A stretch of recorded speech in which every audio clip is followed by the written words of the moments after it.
মাওলানা মুহাম্মদ। সবাই মহাব্বতের সাথে জোরে জোরে আওয়াজ করে পড়ুন আল্লাহুম্মা সাল্লি আলা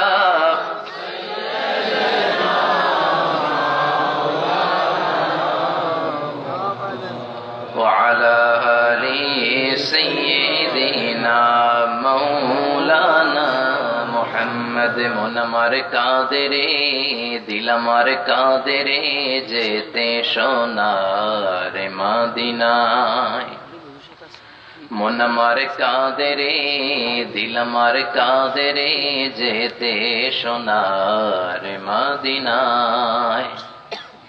ওই মদিনার পথের ধুলি, ওই মদিনার পথের ধুলি, জুড়াই মন বেদনা।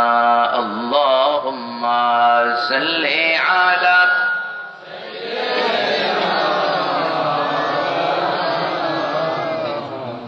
ওয়া আলা আলি সাইয়্যিদিনা মাওলানা মুহাম্মদ। রজব শাবানে বরকতে দাও, রমজান মাসে গুনাহ ঝড়াও। রজব শাবানে বরকতে দাও, রমজান মাসে গুনাহ ঝড়াও। সপ্তাহ জুড়ে তুমি বরকতে দাও, জুমার দিনেতে গুনাহ ঝড়াও। রজব শাবানে বরকতে দাও, রমজান মাসে গুনাহ ঝরাও। আল্লাহুম্মা সাল্লি আলা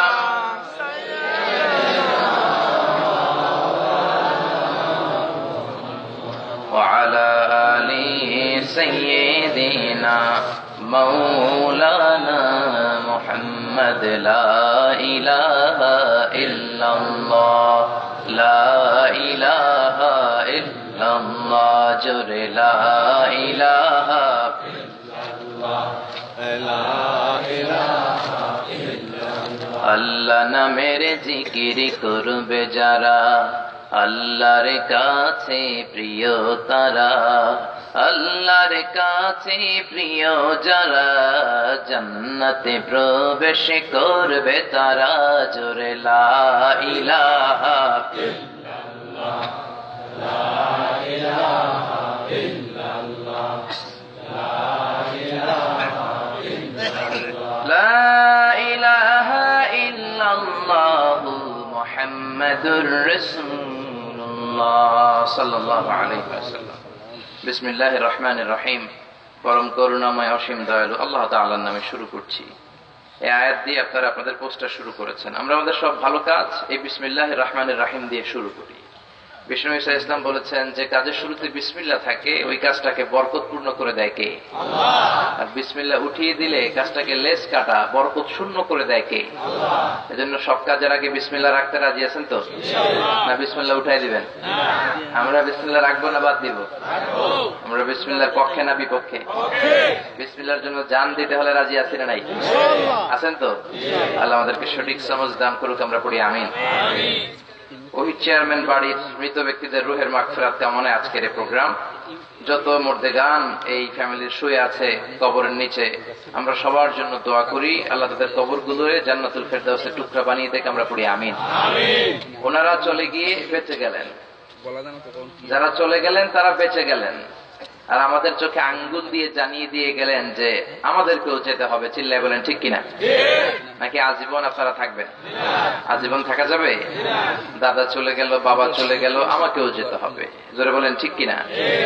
যে বাড়ি ঘরে আমরা থাকি এটা আমাদের আসল বাড়িঘর নয়, আমরা মাটি দিয়ে তৈরি।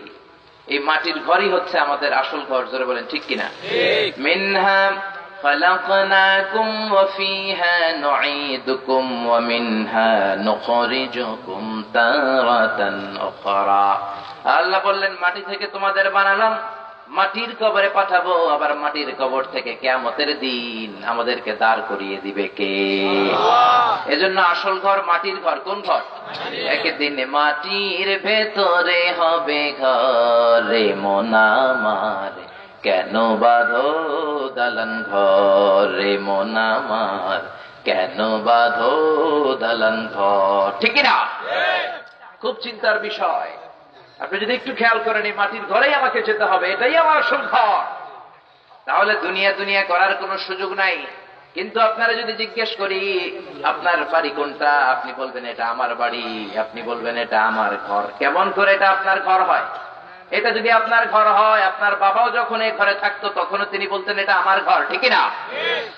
আবার আপনার দাদাও যখন এই বাড়িতে থাকতো তিনিও বলতেন এইটা আমার বাড়ি। আবার আপনার দাদার দাদার দাদাও যখন থাকতো তিনিও বলতেন আমার বাড়ি, বলতো না? আবার আপনি মরে গেলে আপনার ছেলে দাবি করবে আমার বাড়ি, আবার আপনার ছেলে মরে গেলে আপনার নাতি বলবে আমার বাড়ি। আপনার নাতির নাতির নাতিও যখন এই বাড়িতে থাকবে সেও কি বলবে? জোরে বলেন।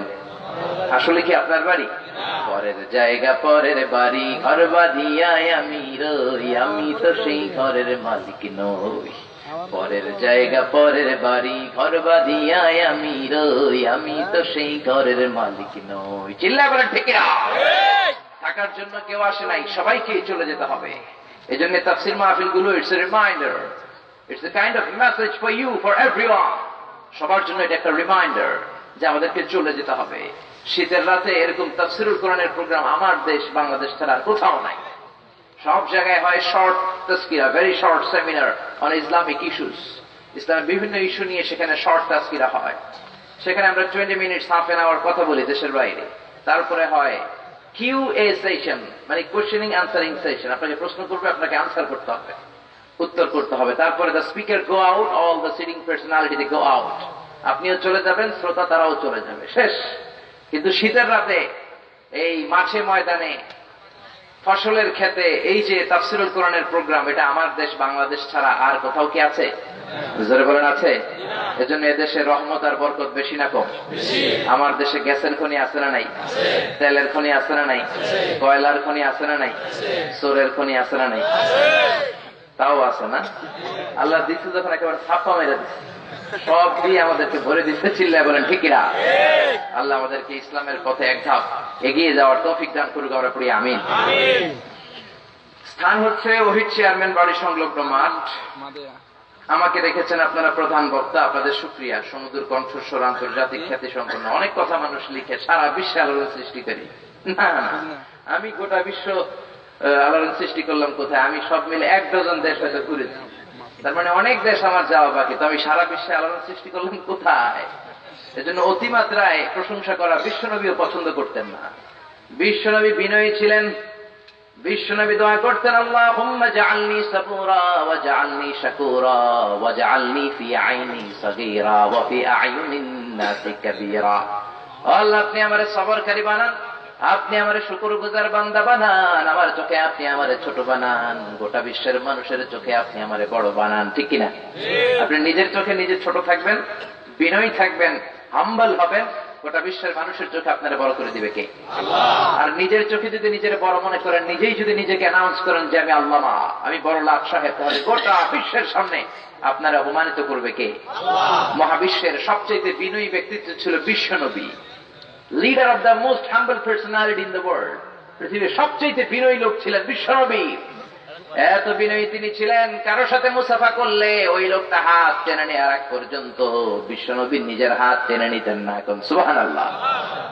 বিশ্বনবীর হাত ছিল আলিয়ানু মিনাত তিবাজ, রেশমের কাপড়ের চেয়ে নরম। এত নরম হাত যখন কেউ মুসাফার মধ্যে পেত, কেউ বিশ্বনবীর হাত ছাড়তে চাইতো না। জোরে বলেন ঠিক কিনা? এত বিনয়ী ছিলেন বিশ্বনবী। ছিলেন সব বিনয়ীদের লিডার।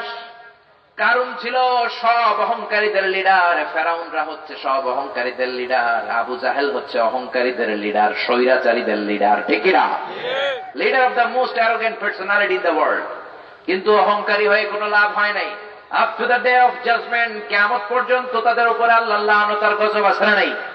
ফেরাউনের নাম শুনলে আমরা কি বলি? লানাতুল্লাহি আলাইহি, গযবুল্লাহি আলাইহি। আবু জাহেলের নাম শুনলে আমরা কি বলি? লানাতুল্লাহি আলাইহি। সৌদি সরকার আবু জাহেলের বাড়ির মধ্যে লেট্রিন করে দিচ্ছে, জানেন তো আপনারা? লক্ষ লক্ষ হাজী সাহেব হজ করতে যাইয়া তার বাড়িতে পায়খানা কইরা ভরাই দিয়ে আসে। বাঙালি হাজী সাহেব আগ থেকে নিয়ত করে যায়, বিমান থেকে নাইমাই কয় তাওয়াফ করে করুন, আগে কো আবু জাহেলের ঘর কোনটা। কিয়ামত পর্যন্ত তার উপর আল্লাহর লানত আছে না নাই? তারপরে ফেরাউনের উপর লানত আছে না নাই? আমি নিজ চোখে দেখে এসেছি। অনেক জায়গায় আমি গল্প করি যে ফেরাউনের লাশটা আমি নিজে দেখেছি।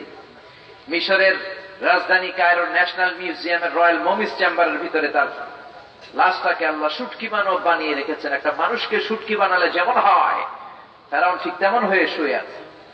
এই লাশ ঘরে ঢুকতে লাগে 100 পাউন্ড, জাদুঘরে ঢুকতে লাগে আরো 100 পাউন্ড। যেহেতু আমি মিশরের আল আজহার ইউনিভার্সিটির স্টুডেন্ট ছিলাম, আমি ফ্রিতে ঢুকেছি। কার্ড দেখিয়ে ঢুকে অবাক হয়ে গেলাম, ফেরাউনের লাশটা পড়ে আছে। এই ফেরাউনের লাশ আর এই আমি মিজানুর রহমান আজহারি।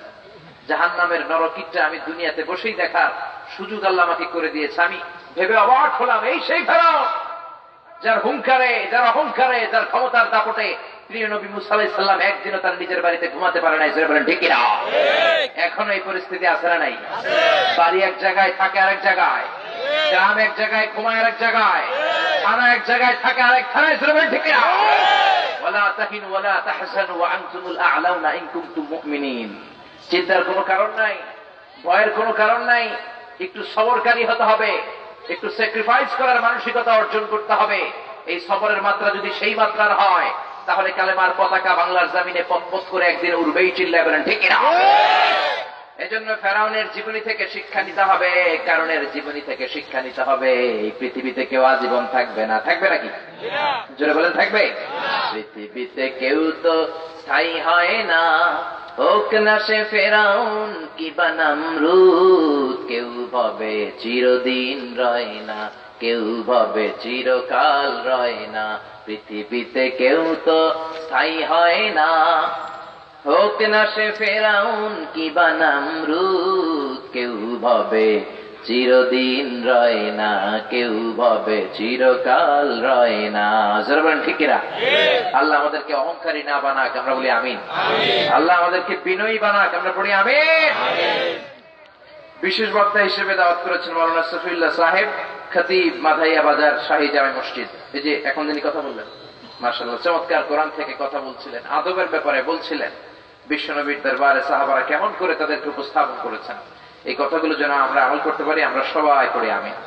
আরো কথা বলেছে আবুল খায়ের মোহাম্মদ আমিমুল ইহসান, আরবি প্রভাষক, নাওতলা ইসলামিয়া আলিম মাদ্রাসা। আপনি না? মাশাআল্লাহ, উনি চমৎকার কথা বলে আল্লাহ হুজুরের কথাগুলো আমাদেরকে আমল করার তৌফিক দান করুক, আমরা পড়ি আমিন। কথা বলেছেন হারুনুর রশিদ সাহেব, কথা বলেছে মাওলানা আবু হানিফ সাহেব। যারাই কথা বলেছে সবগুলো কথাকে আল্লাহ আমাদের নাজাতের উসিলা বানাক, আমরা পড়ি আমিন। আজকের এই প্রোগ্রামের সভাপতি হচ্ছে জনাব মোহাম্মদ ওহিদুল্লাহ চেয়ারম্যান, 3 নং মাধাইয়া ইউনিয়ন পরিষদ। চিনেন তো? আমার থ্রেড দেয় মাঝে মাঝে, আমার মাহফিল নাকি বন্ধ করে দিবে। আবার নিজের বাড়িতে নিয়ে আসছে, বলে আমার মাহফিল যদি আপনি কুমিল্লাতে না রাখেন, আপনার সব মাহফিলে 144, সব মাহফিলে নাকি 146 দ্বারা দিয়ে দিবে। নানা নাতির সম্পর্ক আজীবন, এটা একটা চমৎকার সম্পর্ক, আবহমান কাল ধরে, ঠিক কিনা? উনি আমাকে এত পছন্দ করেন, এলাকার আশেপাশে এই থানায় ওই থানায় যত প্রোগ্রাম হয় সবগুলো জায়গায় চলে যায়, যে সেখানে কোরআন থেকে কথা শুনে আসেন। তারপরে ওনার ব্যক্তিগত জীবন সম্পর্কে আপনারা জানেন, খুব সাদামাটা জীবন এবং জনসাধারণের খুব প্রিয় একজন পার্সোনালিটি। জনসাধারণের যে খেদমা উনি করে যাচ্ছে, আমরণ যেন এই খেদমাত উনি দিয়ে যেতে পারে, আমরা সবাই পড়ি আমিন। তার ফ্যামিলিটাকে আল্লাহ কবুল করুক, আমরা পড়ি আমিন। তার পরিবারের যত মৃত আত্মীয় স্বজন, কবরের বাসিন্দা, প্রত্যেকটা কবরকে আল্লাহ জান্নাতুল ফেরদাউসের টুকরা বানিয়ে দেখে, আমরা পড়ি আমিন। আসুন আমরা সরাসরি কোরআন থেকে কথা শোনার আগে 3টা তাকবীর দিয়ে আল্লাহ দরবারে শুকরিয়া জানাই। এক একটা তাকবীরে যাতে এই প্যান্ডেল স্টেজ কেঁপে ওঠে, এরকম করে তাকবীর দিতে হবে। রাজি আছেন তো? কষ্ট হবে না তো? আমি লিল্লাহি তাকবীর বললে আপনারা পড়বেন আল্লাহু আকবার। কি পড়বেন? সবাই রাজি আছেন? পড়েন লিল্লাহি তাকবীর, লিল্লাহি তাকবীর, লিল্লাহি তাকবীর। আল্লাহ আমাদের তাকবীরগুলো কবুল করে নেক, আমরা পড়ি আমিন। আজকে আমরা যে বইটা থেকে কথা শুনবো, বইটার নাম কোরআন। কি নাম? আরো জোরে বলেন কি নাম? এখানে লেখা হয়েছে কোরআন শরীফ, কিন্তু হুজুর বলেছে কোরআন কারীম, আল কোরআন আল কারীম। এখানে আছে কোরআন শরীফ। বাংলাদেশের বিভিন্ন কোরআনে কোরআন শরীফ লেখা থাকে, কিন্তু ইনফ্যাক্ট শরীফ শব্দটাই কোরআনে নাই। শরীফ শব্দটাই, এবং আল্লাহ কোরআনের 30 পারার 114টা সূরার কোন জায়গায় কোরআনকে কোরআন শরীফ বলে উল্লেখ করে নাই। কি বলেছেন? রব্বুল আলামিন বলেন, বাল হুয়া কুরআনুম মাজিদুম ফি লাওহিম মাহফুজ। বাল হুয়া কুরআনুম মাজিদ, ফি লাউহিম মাহফুজ, এটার নাম হচ্ছে কোরআনে মাজিদ। এটার নাম কি? সবাই বলেন কি নাম? এটা হলো কোরআনে মাজিদ, ফি লাউহিম মাহফুজ, লৌহে মাহফুজের বাড়ি। তার মানে কোরআনের একটা সুন্দর নাম আমরা পেলাম, কোরআনে মাজিদ। কি নাম? সবাই বলেন কি নাম? এরপর হুজুর যেটা বললেন এটাও কোরআনে আছে, ইন্নাহু লাকুরআনুন কারীমুন ফি কিতাবিম মাকনুন। সূরা ওয়াকিয়াতে আল্লাহ বললেন নিশ্চয় এটা হলো কোরআনে কারীম, মানে সম্মানিত কোরআন, মর্যাদাপূর্ণ কোরআন। ফি কিতাবিম মাকনুন, কিতাবুম মাকনুন হলো লৌহে মাহফুজের অপর নাম। ঠিক কিনা? তার মানে আমরা একটা নাম পেলাম কোরআনে মাজিদ, আবার পেলাম কোরআনের আরেক নাম কোরআনে কারীম। এরপর আল্লাহ বলছেন ইয়াসিন ওয়াল কোরআনিল হাকীম, আরেকটা নাম পেলাম কোরআনে হাকীম। কত সুন্দর সুন্দর নাম! কোরআন মাজিদ, কোরআনে কারীম, কোরআনে হাকীম। এগুলো বাদ দিয়ে আমরা কি বলি? কোরআন শরীফ। এখন থেকে কোরআন শরীফ বলবেন না কোরআনে মাজিদ বলবেন? কোরআন শরীফ বলবেন না কোরআনে কারীম বলবেন? কোরআন শরীফ বলবেন না কোরআনে হাকীম বলবেন? আল্লাহ বললেন বাল হুয়া কোরআনুম মাজিদ, এই কোরআন হলো সম্মানিত কোরআন। ফি লাউহি মাহফুজ, লাউহে মাহফুজে কোরআনের বাড়ি করে দিয়েছে কে? ফাওকাস সামাই সাবিআ, সপ্ত আকাশের উপরে লাউহে মাহফুজ। তুলুহু মা বাইনা সামাই ওয়াল আরদ, আকাশ থেকে জমিন যত লম্বা লাউহে মাহফুজ ঠিক তত লম্বা। ওয়া আরদুহু মা বাইনাল মাশরিকি ইলাল মাগরিব, পৃথিবীর পূর্ব প্রান্ত থেকে পশ্চিম প্রান্ত যত দূর, লাউহে মাহফুজের প্রশস্ততাও ঠিক তত দূর। জোরে বলেন আল্লাহু আকবার। ওয়া হিয়া মিন দুররাতিন বাইদা, সাদা ঝলঝলে ঝকঝকে মণি মুক্তা দিয়ে কোরআনের বাড়ি লাউহে মাহফুজকে তৈরি করে দিয়েছেন কে? আল্লাহ বললেন কোরআনের মর্যাদাকে শুধু আমি বাড়িয়েছি, এমন কোন সেক্টর নাই, এমন কোন দিক নাই, এমন কোন ভাবে কেউ প্রমাণ করতে পারবে না যে কোরআনের মর্যাদা কম। জোরে বলেন ঠিক কিনা? সব দিক থেকেই কোরআনের মর্যাদা বাড়িয়ে দিয়েছে কে? এজন্য আল্লাহ বললেন গোলাম এমন কিতাব দিলাম, গোটা বিশ্বের সবাই মিলে যদি কোরআন থেকে ভুল খুঁজতে চাও, কেউ কোনো ভুল খুঁজে পাবে না। পাবেন কি? যালিকাল কিতাবু লা রাইবা ফীহি হুদাল লিল মুত্তাকিন, this is the book whereof there is no doubt in it and a guidance to those who are muttaqin। এটা এমন বই যে বই একটাও ভুল নাই, একটাও সন্দেহ নাই, একটাও সংশয় নাই। মুত্তাকিনদের জন্য বইটারে হেদায়েতের মার্কাজ করে পাঠালেন কে? আল্লাহ। অনেকে এই কোরআনের ভুল খুঁজতে চেয়েছিল কিন্তু খুঁজে বের করতে পারে নাই। কোরআনের ভুল খুঁজতে যেয়ে তারা তাদের নিজের জীবনের বড় ভুলটাই খুঁজে পেয়েছে। জোরে বলেন ঠিক কিনা? ডক্টর মরিস বুকাইলির কথা আমি অনেক সময় বলি, ফ্রান্সের বিখ্যাত সার্জন। তার প্ল্যান ছিল আমি কোরআনের ভুল খুঁজে বের করব, কিন্তু কোরআন পড়তে যেয়ে দেখে কোরআন আরবি ভাষায়, কোরআন আরবি ভাষায় লেখা। আরবি তো সে বুঝে না, সে ফ্রান্সের মানুষ, তার ভাষা হচ্ছে ফ্রেঞ্চ। সে চলে গেল সৌদি আরবে।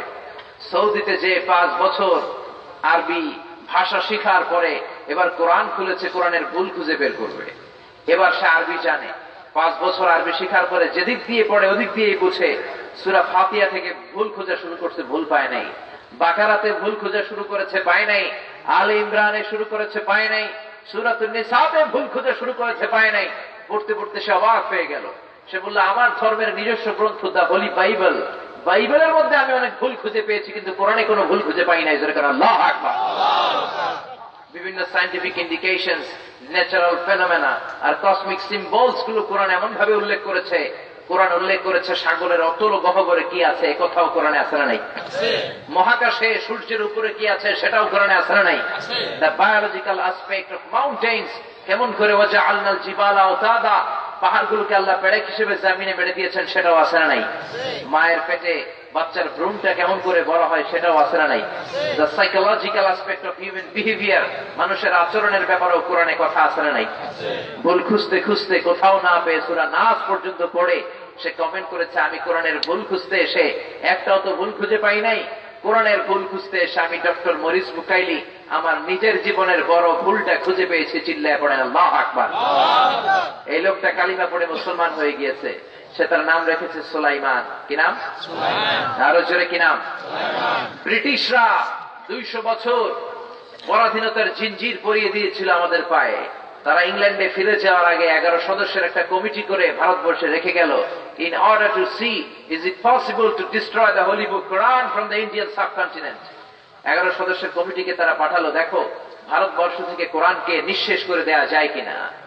11 সদস্যের কমিটি রিপোর্ট করলো, it's possible to destroy the holy book Quran if you make a fire on all the scriptures of Quran. ভারতে রাখা যতগুলো কোরআন আছে সবগুলো যদি আগুন দিয়ে জ্বালিয়ে দাও তাহলে ভারত থেকে কোরআন দূর হয়ে যাবে। নাউজুবিল্লাহ পড়বেন না?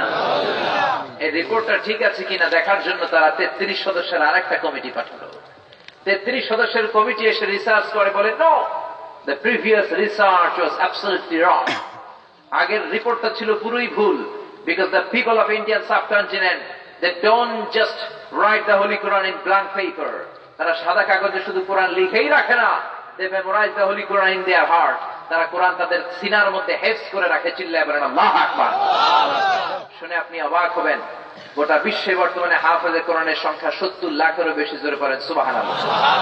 এজন্য আল্লাহ বললেন, গোলাম, কোরআনের মর্যাদা মহাবিশ্বের কেউ কমাতে পারে নাই, কোরআনের মর্যাদা বাড়িয়ে দিয়েছে কে? যদি আগুন লেগে ধ্বংস হয়ে যায়,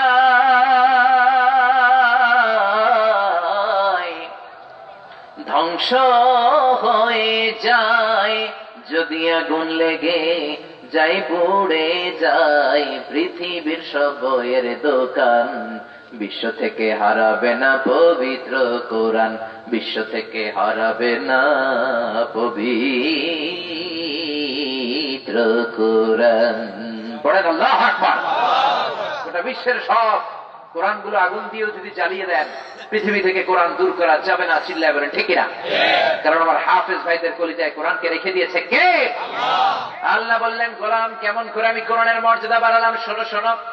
104টা আসমানি কিতাব এই পৃথিবীর বুকে পাঠিয়েছি। কোরআনকে আমি 104টা আসমানি কিতাবের শ্রেষ্ঠ গ্রন্থ করে পাঠিয়েছি। জোরে কোন ঠিক কিনা? 104টা আসমানি গ্রন্থের মধ্যে সবচেয়ে সেরা কিতাব কোনটা? আরো জোরে বলেন। আবার বিশ্বনবী বললেন, কোরআনকে আমি সৈয়দনা মুসার উপরে নাজিল করি নাই, সৈয়দনা ঈসার উপর নাজিল করি নাই, দাউদের উপর নাজিল করি নাই, গোটা বিশ্বের নবীদের সম্রাট বিশ্ব নবী মুহাম্মাদুর রাসূলুল্লাহ সাল্লাল্লাহু আলাইহি সাল্লামের উপর কোরআনকে নাজিল করে কোরআনের মর্যাদা আরো এক ধাপ বাড়িয়ে দিয়েছি। ঠিক না? আবার মহাবিশ্বে ভাষার কোনো শেষ নাই। যে কোনো ভাষায় চাইলে আমি কোরআনকে নাজিল করতে পারতাম। ভাষার যে কত ডাইভার্সিটি হয়, মিশরে যাওয়ার আগে আমি বুঝি নাই।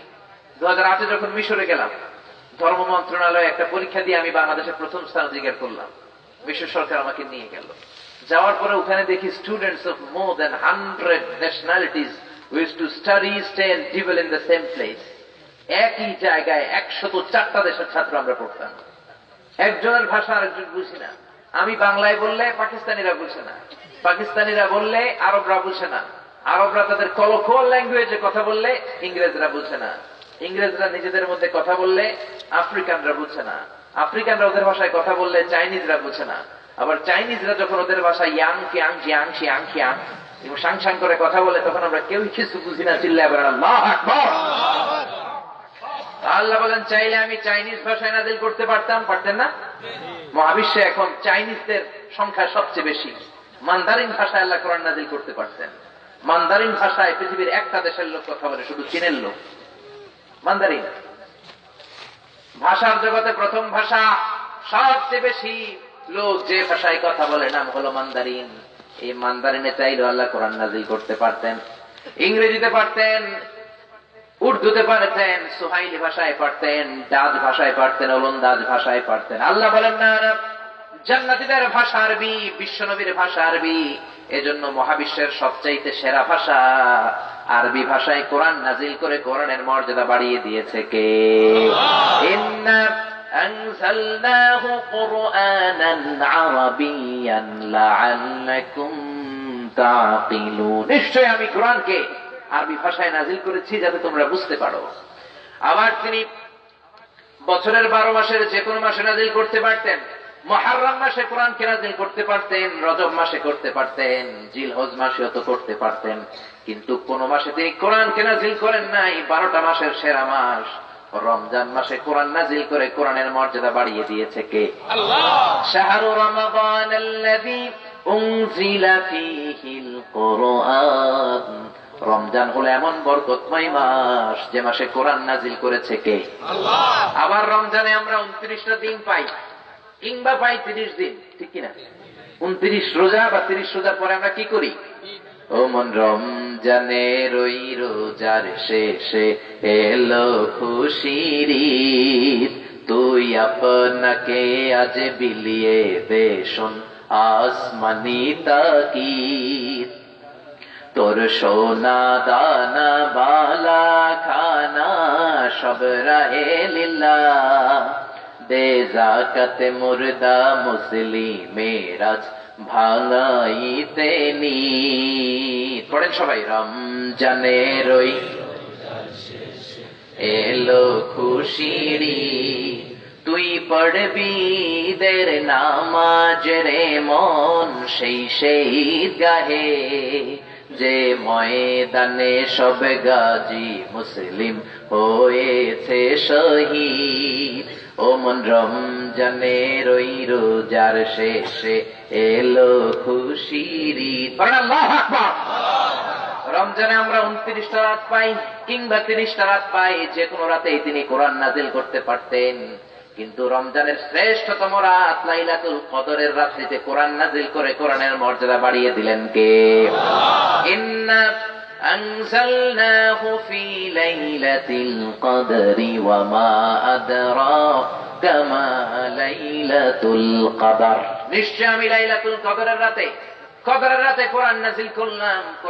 কোরআনকে রব্বুল আলামিন কদরের রাতে নাজিল করে কোরআনের মর্যাদা আরেক ধাপ বাড়িয়ে দিলেন, ঠিক কিনা? তার মানে যেই কোনো দিক থেকেই যদি আপনি চিন্তা করেন, কোরআনের মর্যাদাকে আকাশচুম্বী করেছে কে? আল্লাহ।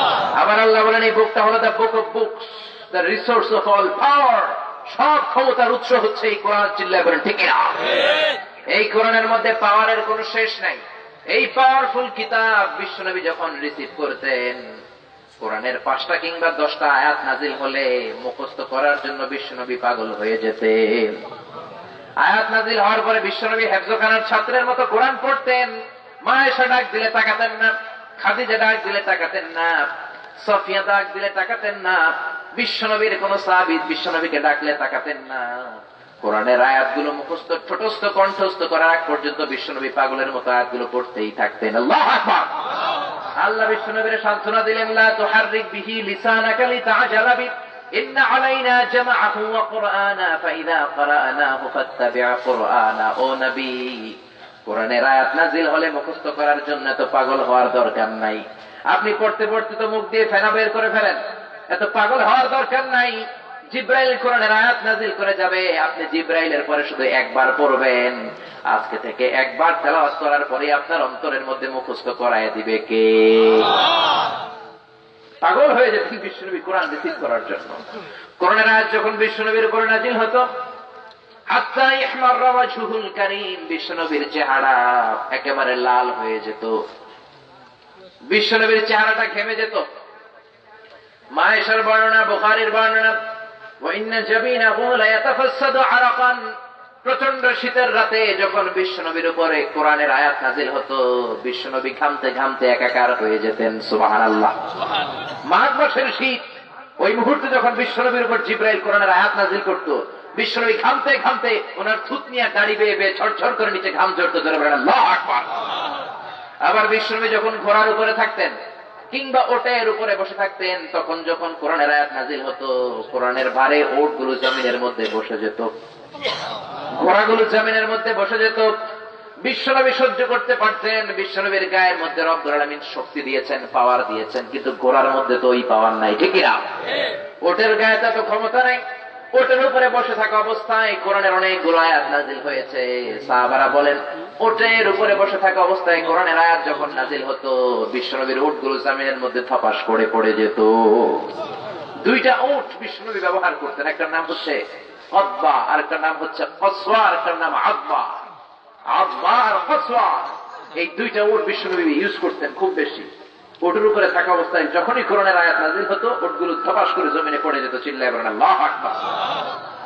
আবার বিশ্বনবীর একটা অভ্যেস ছিল, কাছের সাহাবী, ভালোবাসার সাহাবীদের রানের মধ্যে মাথা রেখে ঘুমাতেন। সুবহানাল্লাহ বলবেন না? আবু বকরের রানের মধ্যে পায়ের মধ্যে মাথা রেখে বিশ্বনবী অনেক ঘুমিয়েছেন। যায়েদ ইবনে সাবিতের পায়ের মধ্যে মাথা রেখে বিশ্বনবী ঘুমিয়েছেন। কি সিম্পল লাইফ লিড করতেন, কত সহজ সরল ছিলেন। বন্ধুর পায়ের মধ্যে মাথা রেখে ঘুমিয়ে পড়তেন। আল্লাহু আকবার। আবু বকর বলে, বিশ্বনবী আমার পায়ের উপরে মাথা রেখে যখন ঘুমাতেন, ঘুম থেকে উঠেও যখন শুয়ে থাকতেন, ওই মুহূর্তে যখন কোরআনের আয়াত নাজিল হতো, আমার মনে হতো বিশ্বনবীর মাথার ভারে আমার পাটা ছিঁড়ে যাবে। 1 ঘন্টা ধরে শুয়ে আছেন, কোনো সমস্যা নাই, কিন্তু যখনই কোরআনের আয়াত নাজিল হতো আর তিনি মাথা রেখে আমার রানের উপরে শুয়ে আছেন, মনে হতো আমার রানটা এখনই ফেটে চূর্ণ বিচূর্ণ হয়ে যাবে। কোন আল্লাহু আকবার। এত পাওয়ারফুল কিতাব। আল্লাহ বললেন, লাউ আনজালনা হাযাল কুরআন আলা জাবালিন লারাআইতাহু খাশিআম মুতাসাদ্দিআম মিন খাশিয়াতিল্লাহ ওয়া তিলকাল আমসালু নাদরিবুহা লিন-নাসি লাআল্লাহুম ইয়াতাফাক্কারুন। ও নবী, এত পাওয়ারফুল কিতাব আমি আপনারে দিলাম, এই কিতাবকে যদি আমি তুর পাহাড়ের উপর নাজিল করতাম, কিংবা এই কিতাবকে যদি আমি আলাস্কা মাউন্টেনের উপর নাজিল করতাম, কিংবা এই কিতাবকে যদি আমি আলস পর্বতের উপর নাজিল করতাম, কিংবা এই কোরআনকে যদি আমি মহাবিশ্বের সবচাইতে বড় পাহাড় মাউন্ট এভারেস্টের উপর নাজিল করতাম, আপনি দেখতেন কোরআনের ভারে পাহাড়গুলো ভেঙে ভেঙে খান খান হয়ে যেত। কিন্তু বিশ্বনবীর উপর নাজিল করে কোরআনের মর্যাদা বাড়িয়ে দিল কে? আল্লাহ রাব্বুল আলামিন। তাওরাত নাজিল করেছিলেন মুসা আলাইহিস সালামের উপর। কোন নবীর উপর? জোরে বলেন, আরো জোরে। সাইয়েদনা মুসার উপরে তিনি তাওরাত নাজিল করলেন। রাব্বুল আলামিন নিজ হাতে কাঠের তক্তার মধ্যে তাওরাত লিখে মুসা আলাইহিস সালামকে দিয়ে বললেন, মুসা যাও, কাঠের তক্তাগুলো বনি ইসরাইলের কাছে নিয়ে যাও, এর মধ্যে আমি নিজ হাতে তাওরাত লিখে দিয়েছি। পড়েন সুবহানাল্লাহ। মুসা আলাইহিস সালাম বললেন, দেন দেন।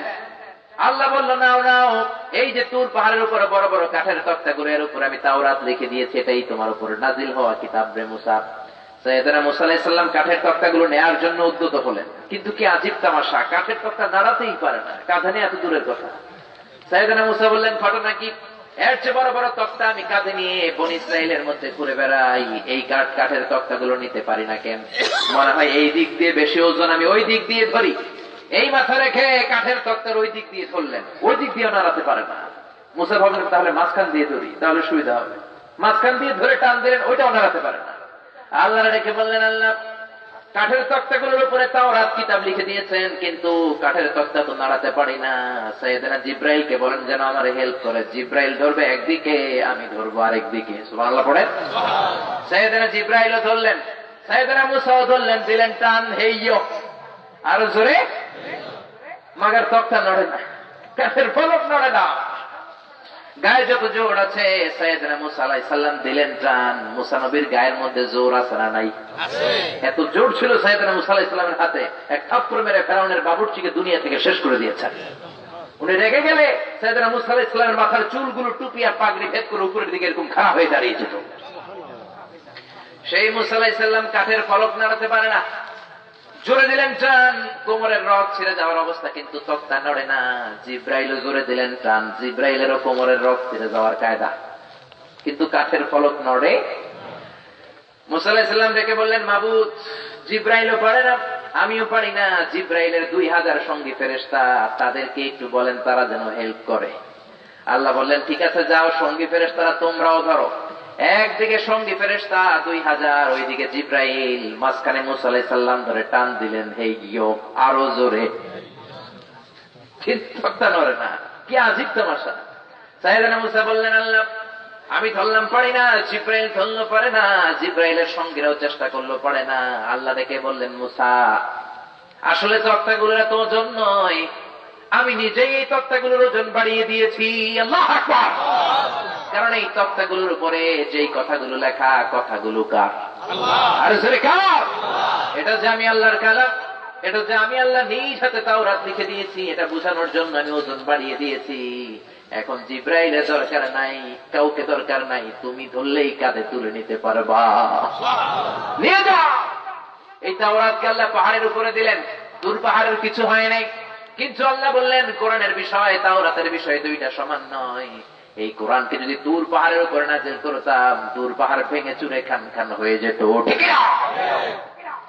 এত মর্যাদাপূর্ণ কিতাব, গোটা বিশ্বের সবাই মিলে এই কিতাবের মতো আরেকটা কিতাব কশিন কালো বানাতে পারবে না। যেরকম ঠিক কিনা? আল্লাহ বললেন তোরা পারবি না, জিনগুলো পারবে না, মহাবিশ্বের সবাই মিলেও যদি চেষ্টা করে পারবে না। কি জোরে বলেন? আমরা সবাই মিলে কোরআনের মতো আরেকটা বই বানাতে চাই, পারবো? জোরে বলেন। ইউনাইটেড স্টেটস অফ আমেরিকার সায়েন্টিস্টরা কোরআনের যত সায়েন্টিফিক ইন্ডিকেশনস, ন্যাচারাল ফেনোমেনা আর কসমিক সিম্বলস আছে, এগুলো ক্রে-1 সুপার কম্পিউটার, পৃথিবীর সবচেয়ে পাওয়ারফুল কম্পিউটারের নাম হচ্ছে ক্রে-1 সুপার কম্পিউটার।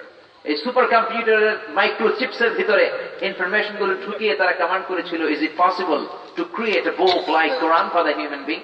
মানুষের পক্ষে কি কোরআনের মতো আরেকটা বই বানানো সম্ভব, যে কোরআনের মধ্যে এত সায়েন্টিফিক ইন্ডিকেশনস, ন্যাচারাল ফেনোমেনা আর কসমিক সিম্বলস দেওয়া হয়েছে? আর এগুলো এখন দেওয়া হয় নাই, ১,৫০০ বছর আগে যেমন দেওয়া হয়েছে ঠিক তেমনই কোরআনের মধ্যে এখনো আছে না নাই? কম্পিউটার অ্যানালাইসিস করে বললো, ইয়া ইটস পসিবল, এটা সম্ভব। বানিয়ে বলতেছি নাকি? বানিয়ে বলতেছি না। The ultimate miracle of the holy Quran একটা বই আছে, শেখ আহমদ দিদাদের লেখা, এটা পড়ে দেখবেন। কম্পিউটার বললো, yeah it's possible to create a book like Quran. আপনারা তো বলতেছেন কোরআনের মতো আরেকটা বই বানানো সম্ভব নয়, কিন্তু computer Cray one super computer microchips analysis করে বলল, yeah it's possible to create a book like Quran. কোরআনের মতো আরেকটা বই বানানো সম্ভব, বাট কি বললো? একটা বাট আছে না নাই? But you need to spend more than 63 octillion years. পৃথিবীর সবগুলো মানুষের 63 অক্ট্রিলিয়ন বছর বেঁচে দুনিয়ার সব কাজ রেখে দিয়ে কোরআন বানানোর চেষ্টায় লেগে যেতে হবে। তাহলে মেবি পারহ্যাপস অ্যাপ্রক্সিমেটলি কোরআনের মতো একটা বই বানালেও বানানো যেতে পারে। সুবহানাল্লাহ কইবেন না? এই তথ্য শুনে তো বিজ্ঞানীরা মহা খুশি, হোক না অক্ট্রিলিয়ন আর ফক্ট্রিলিয়ন, পারা তো যাবে। কিন্তু নিউমেরিক্যাল সায়েন্স বলে octillion is very dangerous to reach there. Octillion পর্যন্ত পৌঁছা মানুষের পক্ষে সম্ভব নয়। সংখ্যাতাত্ত্বিক নিয়ম বলে সংখ্যা শুরু হয় একক দিয়ে, কি দিয়ে? তারপরে দশক, তারপর শতক, তারপর তারপর তারপর তারপর তারপর তারপর তারপরে আমি বলি, তারপর মিলিয়ন, তারপরে বিলিয়ন, তারপরে জিলিয়ন, তারপরে ভিলিয়ন, তারপরে অক্ট্রিলিয়ন। 1, 2, 3 অক্ট্রিলিয়ন নয়। মহাবিশ্বের সবাই মিলে যদি 63 অক্ট্রিলিয়ন বছর আপনি হায়াত পান, আমাদের গড় হায়াত কত? 60 বছরই তো শেষ, ঠিক কিনা? ওদিকে শুধু 60 বছর নয়, 60,000 বছর নয়, 60 লক্ষ বছর নয়, 60 কোটি বছর নয়, 60 মিলিয়ন বছর নয়, 60 বিলিয়ন বছর নয়, 60 বিলিয়ন বছর নয়, 60 অক্ট্রিলিয়ন বছর। 63 অক্ট্রিলিয়ন বছর যদি মহাবিশ্বের সবাই মিলে চেষ্টা করে, তাহলে সম্ভবত কোরআনের মতো একটা বই বানালেও বানানো যেতে পারে। সর্বশেষ ক্রে-1 সুপার কম্পিউটার অ্যানালাইসিস করে যেটা বললো, it's quite impossible to create a book like Quran. পৃথিবীর সবগুলো মানুষের 63 অক্ট্রিলিয়ন বছর বেঁচে থাকাও সম্ভব না, কোরআনের মতো আরেকটা বই বানানো সম্ভব না। চিল্লায় বলেন ঠিক কিনা? সেই কোরআন, বিশ্বনবীর প্রথম কাজ ছিল মানুষকে কোরআন শিখানো, কোরআন তেলাওয়াত শিখানো। এখন আমাদের মধ্যে কোরআন তেলাওয়াত নাই, যেরকম ঠিক কিনা? একটা সময় ছিল বাংলার জমিনের ফজরের নামাজের পরে 68,000 গ্রাম থেকে গুনগুন গুনগুন করে মক্তবগুলোর ভেতর থেকে কোরআনের আওয়াজ বের হতো। এখন এগুলো কমতে শুরু করেছে। ফজরের পরেই kindergarten, cadet school, English medium. ছেলেকে তো স্কুলে পাঠাবেন, অবশ্যই পাঠাবেন, কিন্তু সবার আগে কোরআন, তারপরে অন্য জ্ঞান। আগে কোরআন, পরে অন্য জ্ঞান। Teach your children the holy Quran. Holy Quran will teach your children everything. আপনি আপনার ছেলের কোরআন শিখান, কোরআন আপনার ছেলের গোটা বিশ্ব শিখাই দিবে। যেরকম ঠিক কিনা? এজন্য ছেলে মেয়েদেরকে কোরআন শিখাতে রাজি আছেন তো? কোরআন পড়াতে রাজি আছেন তো? সকালবেলা যদি ক্লাস থাকে, বিকেল বেলা মুয়াজ্জিন সাহেবকে ধরে, ইমাম সাহেবকে ধরে মাগরিবের পরে হলেও ছেলেকে কোরআন শিখাই দিতে হবে। যেরকম ঠিক কিনা? আপনার ছেলে ডাক্তার হোক, ইঞ্জিনিয়ার হোক, আমার নানা ভাইয়ের মতো রাজনীতিবিদ হোক, কোনো সমস্যা নাই। He can choose any kind of profession. That's not a big deal. He can be a teacher. He can be a psychiatrist. He can be an engineer. He can be a politician like him. He can be any kind of profession he can choose, but he needs to be a real practicing Muslim. He needs to know how to recite the Holy Quran till level and take it out. Doctor হবে সমস্যা নাই, engineer হবে সমস্যা নাই, pilot হবে সমস্যা নাই, কিন্তু কোরআন জানা পাইলট হতে হবে। এমন পাইলট হতে হবে যে পাইলট বিমান থেকে ল্যান্ডিং করার পরপরই কপাল ঘষে ঘষে মসজিদে ঢুকে সেজদা দিবে কাকে?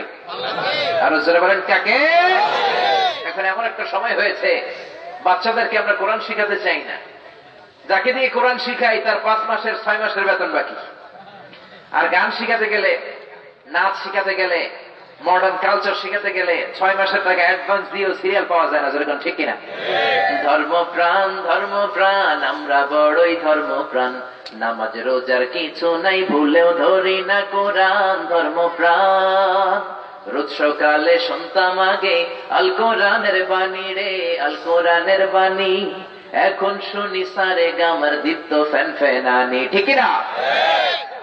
ধর্মপ্রাণ মুসলমান আজকাল হয়েছে মডার্ন। ধর্মপ্রাণ আমরা বড়ই ধর্মপ্রাণ, নামাজ রোজার কিছু নাই ভুলেও ধরি না কোরআন। ধর্মপ্রাণ প্রতিদিন কোরআন শিখায় যে তার পকেট যায় ফাঁকা রে, তার পকেট যায় ফাঁকা। সপ্তাহে 2 দিন গান শিখায় যে নেয় তো 1000 টাকা, ঠিক না? ধর্মপ্রাণ মুসলমান আজকাল হয়েছে মডার্ন। ধর্মপ্রাণ আমরা বড়ই ধর্মপ্রাণ, নামাজ রোজার কিছু নাই ভুলেও ধরি না কোরআন। ধর্মপ্রাণ, ঠিক কিনা বলেন? এজন্য ছেলে মেয়েদেরকে আগে কোরআন শিখাতে হবে, আগে কোরআন পরে অন্য জ্ঞান। আপনি আপনার ছেলেরে গোটা বিশ্বের সব শিখাই দিলেন, সব চিনাইলেন, সবকিছুর সাথে পরিচয় করায় দিলেন, কিন্তু কোরআনের সাথে পরিচয় করায় দিলেন না। তার মানে আপনার যে কপাল পোড়া বাবা আল্লাহর জমিনে দ্বিতীয়টা নাই, জোরে বলেন ঠিক কিনা? আপনি বক্তব্যে পাঠান, আপনি হেফজখানায় পাঠান, দেখবেন আপনার ছেলের সুরালা গলায় কি সুন্দর কোরআনের আয়াতগুলো দোল খায়। আমার দেশের হাফেজ কোরআনদের কণ্ঠের মতো পৃথিবীর কোন হাফেজদের কণ্ঠ নেই। এই যে হাফেজ জাকারিয়া বাহরাইনে ফার্স্ট, মিশরে ফার্স্ট, হাফেজ ফজলুর রব্বি আদেল দুবাইতে ফার্স্ট, হাফেজ নাজমুল সাকিব গোটা বিশ্বে ফার্স্ট। আমাদের হাফেজরা কোনো ইন্টারন্যাশনাল কনফারেন্সে বসলে কোন প্রশ্ন করে তাদেরকে আটকাতে পারে এরকম বিচারক আল্লাহর জমিনে পয়দা হয় নাই, চিল্লায় বলেন ঠিক কিনা? আর আমাদের হাফেজদের গলার মধ্যে আল্লাহ যে সুর দিয়েছে আপনি অবাক হবেন বাঙালি ছেলেদের কোরআনের সুর শুনলে। পৃথিবীর বিভিন্ন দেশে, আরব দেশে আমার বন্ধু আছে, কাতারে আছে, জর্ডানে আছে, ফিলিস্তিনে আছে, মদিনা ইউনিভার্সিটিতে আছে, আলাদা আমি নিজেই পড়েছি, বন্ধু বান্ধবের তো অভাব নাই। সব জায়গাতে আমাদের বাঙালি ছাত্রদের কোরআন তেলাওয়াতের একটা আলাদা শোনা। আমরা কোন কোরআনিক কনফারেন্সে বসলে অন্যরা ভালো করতে পারে না, বাঙালি ফার্স্ট হয়ে যায়। সুবহানাল্লাহ পড়বেন না? আলাদা যখন পড়ি, আরবদের জন্য, সব আরব ছাত্রদের জন্য কোরআন হেফজ করা বাধ্যতামূলক। আজহারে 4 বছরের ব্যাচেলর ডিগ্রি অনার্স করলাম। আরবদের জন্য প্রতি বছর 7.5 পারা মুখস্থ করতে হবে, দ্বিতীয় বছরে 15 পারা, তৃতীয় বছরে 22.5, চতুর্থ বছরে 30 পারা শোনাতে হবে। আর আমরা যারা নন আরব কান্ট্রি, আরব দেশ থেকে না অন্য দেশ থেকে গিয়েছে, আমাদের জন্য 8 পারা, প্রতি বছর 2 পারা করে প্রতি বছর শায়েখদেরকে শোনানো লাগতো। আমার ভাগে পড়ছে একবার এক অন্ধ শায়েখ, চোখে দেখে না, তো ওনার এক সেক্রেটারি থাকে, ওই সেক্রেটারি নাম লিখে, রোল নাম্বার লিখে, এডমিট কার্ড নিয়ে নাম্বার দেয়। শায়েখ শুধু প্রশ্ন করে, আমাকে ডাক দিল, তাহলে আমি যান, ঢুকলাম, দেখে অন্ধ শায়েখ এরকম তাকায় আছে। কিন্তু উনি অন্ধ হলে কি হবে, ওনার শ্রবণ শক্তি এত প্রখর, একবার কারো নাম শুনলে 5 বছর পরও ওই লোকটার সাউন্ড শুনলে নাম সহ দেশের নাম বলে দিতে পারে। শায়েখ আমারে ডাক দিল, মিন আইনা ইয়া হাবিবি, কোন দেশের তুমি? বললাম মিন বাংলাদেশ, আমি বাংলাদেশের স্টুডেন্ট। বললো ইকরা মিন সূরাতিল ফাতিহা, সূরা ফাতিহা পড়ো। সূরা ফাতিহা বললাম, চোখের পানি ছেড়ে দিল। বললো আমি তো চোখে দেখি না, তুই কাছে আয়, তোর একটা হাত দিয়ে ধরে দেখি। শাইখ আব্দুর রহমান সুদাই যখন কোরআন তেলাওয়াত করে কাবা ঘরের সামনে হজের মৌসুমে, অনেক নাস্তিক কালিমা পড়ে মুসলমান হয়ে যায়, অনেক বৌদ্ধ, অনেক হিন্দু, অনেক ইসলাম বিরোধী কালিমা পড়ে মুসলমান হয়েছে, যেরকম ঠিক কিনা? কারি আব্দুল বাসিত ইবনে আব্দুল সামাদ যখন কোরআনের আয়াত তেলাওয়াত করে, অনেক কমিউনিস্ট লিডারও কালিমা পড়ে মুসলমান হয়েছে। কারি আব্দুল বাসিত ইবনে আব্দুল সামাদের নাম শুনেছেন? কারি আব্দুল বাসিত নামটা শুনেন নাই? তার ছেলে আমার বন্ধু। কারি আব্দুল বাসিত পৃথিবীর সবচেয়ে বড় কারি। উনি তেলাওয়াত করতে যেয়ে গলার রক ছিঁড়ে মারা গিয়েছে। আল্লাহ ওনারে, ওর কবরটারে আল্লাহ জান্নাতুল ফেরদাউসের টুকরা বানিয়ে দেখ, পড়েন আমিন। মিশরের প্রধানমন্ত্রী তখন জামাল আব্দুল নাসের, ওনাকে নিয়ে তিনি চলে গেলেন সোভিয়েত ইউনিয়ন। অনেকে এটার নাম চিনবেন না, আগে ছিল সোভিয়েত ইউনিয়ন, এখন হয়ে গেছে রাশিয়া, বর্তমান রাশিয়া। ওখানে যাওয়ার পরে কমিউনিস্ট লিডাররা রাষ্ট্রীয় দ্বিপাক্ষিক আলোচনার পরে জামাল আব্দুল নাসের যখন পরিচয় করিয়ে দিচ্ছে, এটা আমার ফরেন মিনিস্ট্রি, এটা আমার এই মিনিস্ট্রি, এটা আমার ওই মন্ত্রী, এটা আমার ওই মন্ত্রী, সবশেষে কারি আব্দুল বাসিতকে উনি পরিচয় করা দিচ্ছে, he is the reciter of our holy book, তিনি আমাদের ধর্মীয় গ্রন্থ আবৃত্তি করেন। কমিউনিস্ট নেতারা বলে, এটা আবার কেমন লোক, ধর্মীয় গ্রন্থ আবার আবৃত্তি করে, এটা আবার কি? নৈশভোজের পরে কমিউনিস্ট লিডারদের নিয়ম ছিল তারা ড্রিঙ্কস খাবে, মদ খাবে, আর বেলি ড্যান্স হবে, কোমর দোলানোর ডান্স, রূপবানে নাচে কোমর দুলাইয়া, এগুলো দেখবে তারা। জামাল আব্দুল নাসির বলল, আমি যেহেতু আমার ধর্মের সবচেয়ে চমৎকার আবৃত্তিকারককে নিয়ে এসেছি, আমরা মিশরে নৈশভোজের পরে তার তেলাওয়াত শুনি, আপনারা যদি অনুমতি দেন তারা তেলাওয়াত করতে দিব, আবৃত্তি করে একটু শোনাবে আমাদের ধর্মীয় কিতাব। কমিউনিস্ট লিডাররা বলে, okay, that's not a big deal, okay ডান।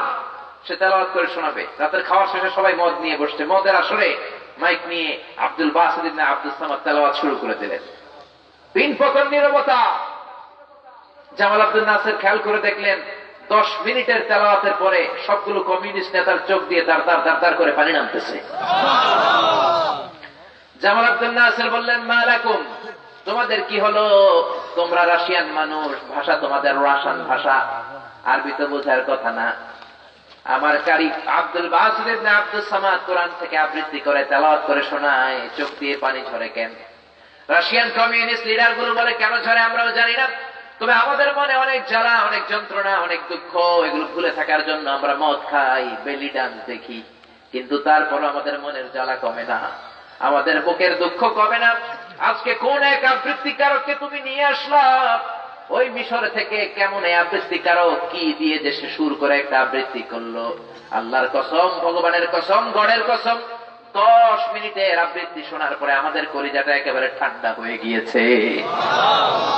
এজন্য কোরআনের মতো কোরআন তেলাওয়াত করতে পারলে আপনার অন্তরকে ঠান্ডা করে দিবে কে? আল্লাহ।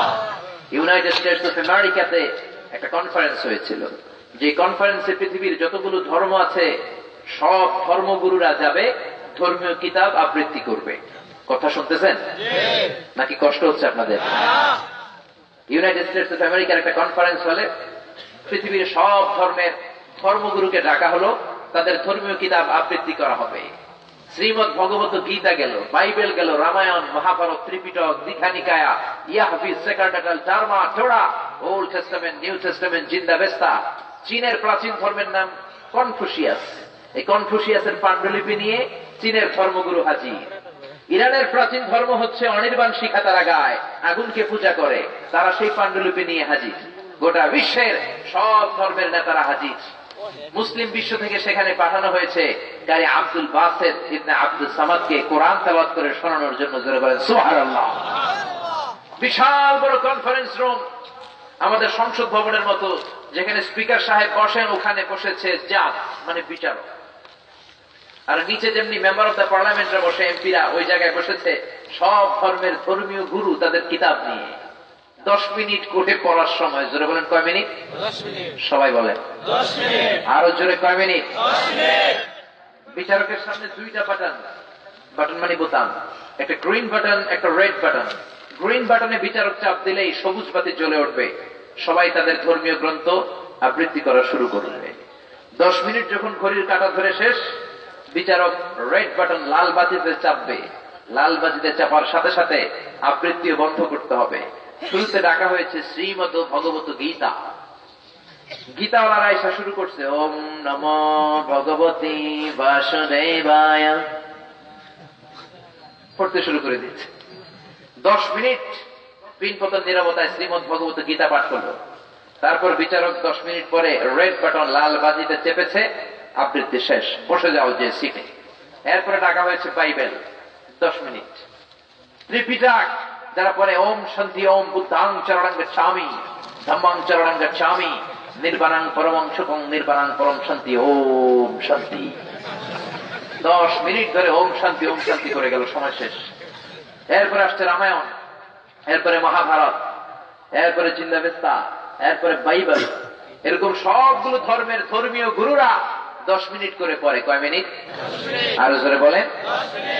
সব শেষে যার নামটা এসেছে সে হচ্ছে মুসলিম বিশ্বের প্রতিনিধি, মিশর থেকে আগত Sheikh Qari Abdul Basit ibn Abdus Samad. Microphone থেকে ঘোষণা দেওয়া হলো, now the representative of Muslim ummah come from Egypt, Abdul Basit ibn Abdus Samad will recite the holy book Quran. এখন মুসলিম বিশ্বের প্রতিনিধি কারি Abdul Basit ibn Abdus Samad কোরআন থেকে 10 minute তেলাওয়াতের জন্য ডায়াসে আসবে, মঞ্চে আসবে। মিশরি কারীরা দাড়ি রাখে না, ক্লিন শেভ।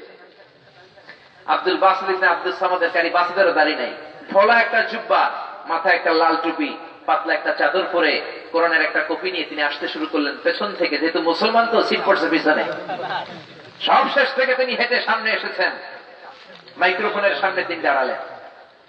উনি পড়তে আরম্ভ করলেন সূরাতুল ফাতিহা। আপনারা যারা ওনার তেলাওয়াত শুনেছেন, উনি সূরাতুল ফাতিহাই পড়তে সময় লাগে 13 মিনিট, কিন্তু ওইখানে পড়ার সময় কয় মিনিট? কেন 13 মিনিট লাগে ওনার সূরা ফাতিহা? He repeat all the time long all the verses he recite. সে যে আয়াতগুলো পড়ে রিপিট করে করে পড়ে। আউযু বিল্লাহি মিনাশ শাইতানির রাজীম, বিসমিল্লাহির রহমানির রহিম বলে যখন আলহামদুলিল্লাহি রাব্বিল আলামিন বলবে, আর রহমানির রহিম বলবে, আবার আউযু বিল্লাহ থেকে শুরু করবে, এরপরে আবার যাবে মালিক ইয়াউমিদ্দিন, এরপরে আবার আল্লাহু আকবার বলে আউযু বিল্লাহি মিনাশ শাইতানির রাজীম থেকে শুরু করবে। এজন্য সূরা ফাতিহা পড়তে ওনার সময় লেগে যায় 13 মিনিট। ওই কনফারেন্স রুমে উনি সূরা ফাতিহা দিয়ে শুরু করলেন। সূরা ফাতিহা শেষ করতে সময় লেগে গেছে 12 মিনিট। শ্রীমত ভগবতী অলরা হাততালি দেয়, সময় শেষ। কিন্তু কি আজীব তামাশা, 12 মিনিট চলে গেল, বিচারক তো লালবাতি চাপে না। ওনার কণ্ঠের তেলাওয়াত শুনে ইউনাইটেড স্টেটস অফ আমেরিকার কনফারেন্স রুমে পিনপতন নীরবতা, সব পাগলের মতো তাকিয়ে আছে। তাই আব্দুল বাসেত খেয়াল করে দেখলেন পুরো কনফারেন্স এখন আমার নিয়ন্ত্রণে, এটাই সুযোগ আল্লাহর কোরআন শুনিয়ে দেওয়ার। উনি সূরা আর রহমান তেলাওয়াত শুরু করে দিলেন। ওনার গলায় আল্লাহ যত সুর দিয়েছেন, আব্দুল বাসেদের গলায় আল্লাহ যত মেলোডি দিয়েছেন, যত সুরের ঝংকার দিয়েছেন, যত সুন্দর কণ্ঠ দিয়েছেন, সবগুলো কণ্ঠের সুরকে একসাথে করে, মেলোডিকে, টোন গুলোকে একসাথে করে Abdul Basit ibn Abdus Samad কোরআনের মর্যাদা বাড়ানোর জন্য আমেরিকার কনফারেন্স হলে সূরা ফাতিহার পরে আর রহমান তেলাওয়াত শুরু করে দিলেন। পুরো কনফারেন্সে কোনো আওয়াজ নাই, বিচারক এই দুনিয়াতে নাই। এত সুন্দর কণ্ঠ। 15 মিনিট চলে যায়, বিচারক লাল বাতি চাপে না। 20 মিনিট চলে যায়, বিচারক লাল বাতি চাপে না। 25 মিনিট চলে যায়, বিচারক লাল বাতি চাপে না। সুবহানাল্লাহ কইবেন না? 30 মিনিট চলে যায়, বিচারক লাল বাতি চাপে না। অর্গানাইজিং কমিটির চেয়ারম্যান চেয়ার ছেড়ে চলে এসেছে, এসে বিচারককে ধাক্কা দেয়, না what's the hell are you doing, why aren't you pressing the red button, তুমি লাল বাতি চাপো না কেন? তখন ওনার হুঁশ ফিরে আসছে, তাই তো। আবার তেলাওয়াতের দিকে যখন তাকায় আবার হুঁশ হয়ে যায়। পরে উনি পাগলের মতো দাঁড়িয়ে বলে, oh Abdul Basit ibn Abdus Samad, come from Egypt, there is no time limits for you, there is no time limitation for you, recite as you wish. O Abdul Based, আজকের কনফারেন্সে তোর জন্য সময়ের কোনো ধারাবাধা নিয়ম নাই, তোর যত মনে চায় তুই পড়ে যা। Abdul Basit ibn Abdus Samad 30 minute থেকে 35 মিনিট সূরাত আর রহমান তেলাওয়াত করে শুনিয়েছেন। এই বিচারকের বিরুদ্ধে মামলা হয়েছে ইন্টারন্যাশনাল একটা আদালতে, যেহেতু কনফারেন্স আন্তর্জাতিক কনফারেন্স, মামলা হইলেও হবে আন্তর্জাতিক আদালতে। বলেন তো আন্তর্জাতিক আদালতটা কোথায়? সুইজারল্যান্ড, দি হেগের ওখানে ওনাকে ডাকা হয়েছে। মাননীয় আদালত বিচারককে বিচারকের কাঠগড়ায় যখন দাঁড় করিয়ে দেওয়া হলো, তিনি জিজ্ঞেস করলেন, hey man, you are the judge, there was 10 minutes for every competitor, সব প্রতিযোগীর জন্য সময় ছিল 10 minute, so I have given extra 30 minutes for Muslim, মুসলমানদের জন্য তুমি 30 মিনিট দিলা কেন? You have given to Bible 10 minutes, Tripitaka 10 minutes, Mahabharata 10 minutes, মহাভারতের দিলা 10 মিনিট, বাইবেল তেলাওয়াতের সময় দিলা 10 মিনিট, আব্দুল বাসেদকে 30 মিনিট দিলা কেন? I have made you the partiality between the books, among the books, বইগুলোর মধ্যে তুমি পার্সিয়ালিটি করলা কেন? সবাইকে দেওয়ার কথা ছিল কয় মিনিট, কিন্তু কোরআনকে দিছে কয় মিনিট? বিচারক বলে, I have a question, I have a very humble question to you, আমার একটা প্রশ্ন আছে, আগে এটার উত্তর দেন। মহামান্য আদালত তো কই, কি রে, আমি দুনিয়ার প্রশ্ন করি, আজকে আমারে প্রশ্ন করে, কি প্রশ্ন? What's your question man?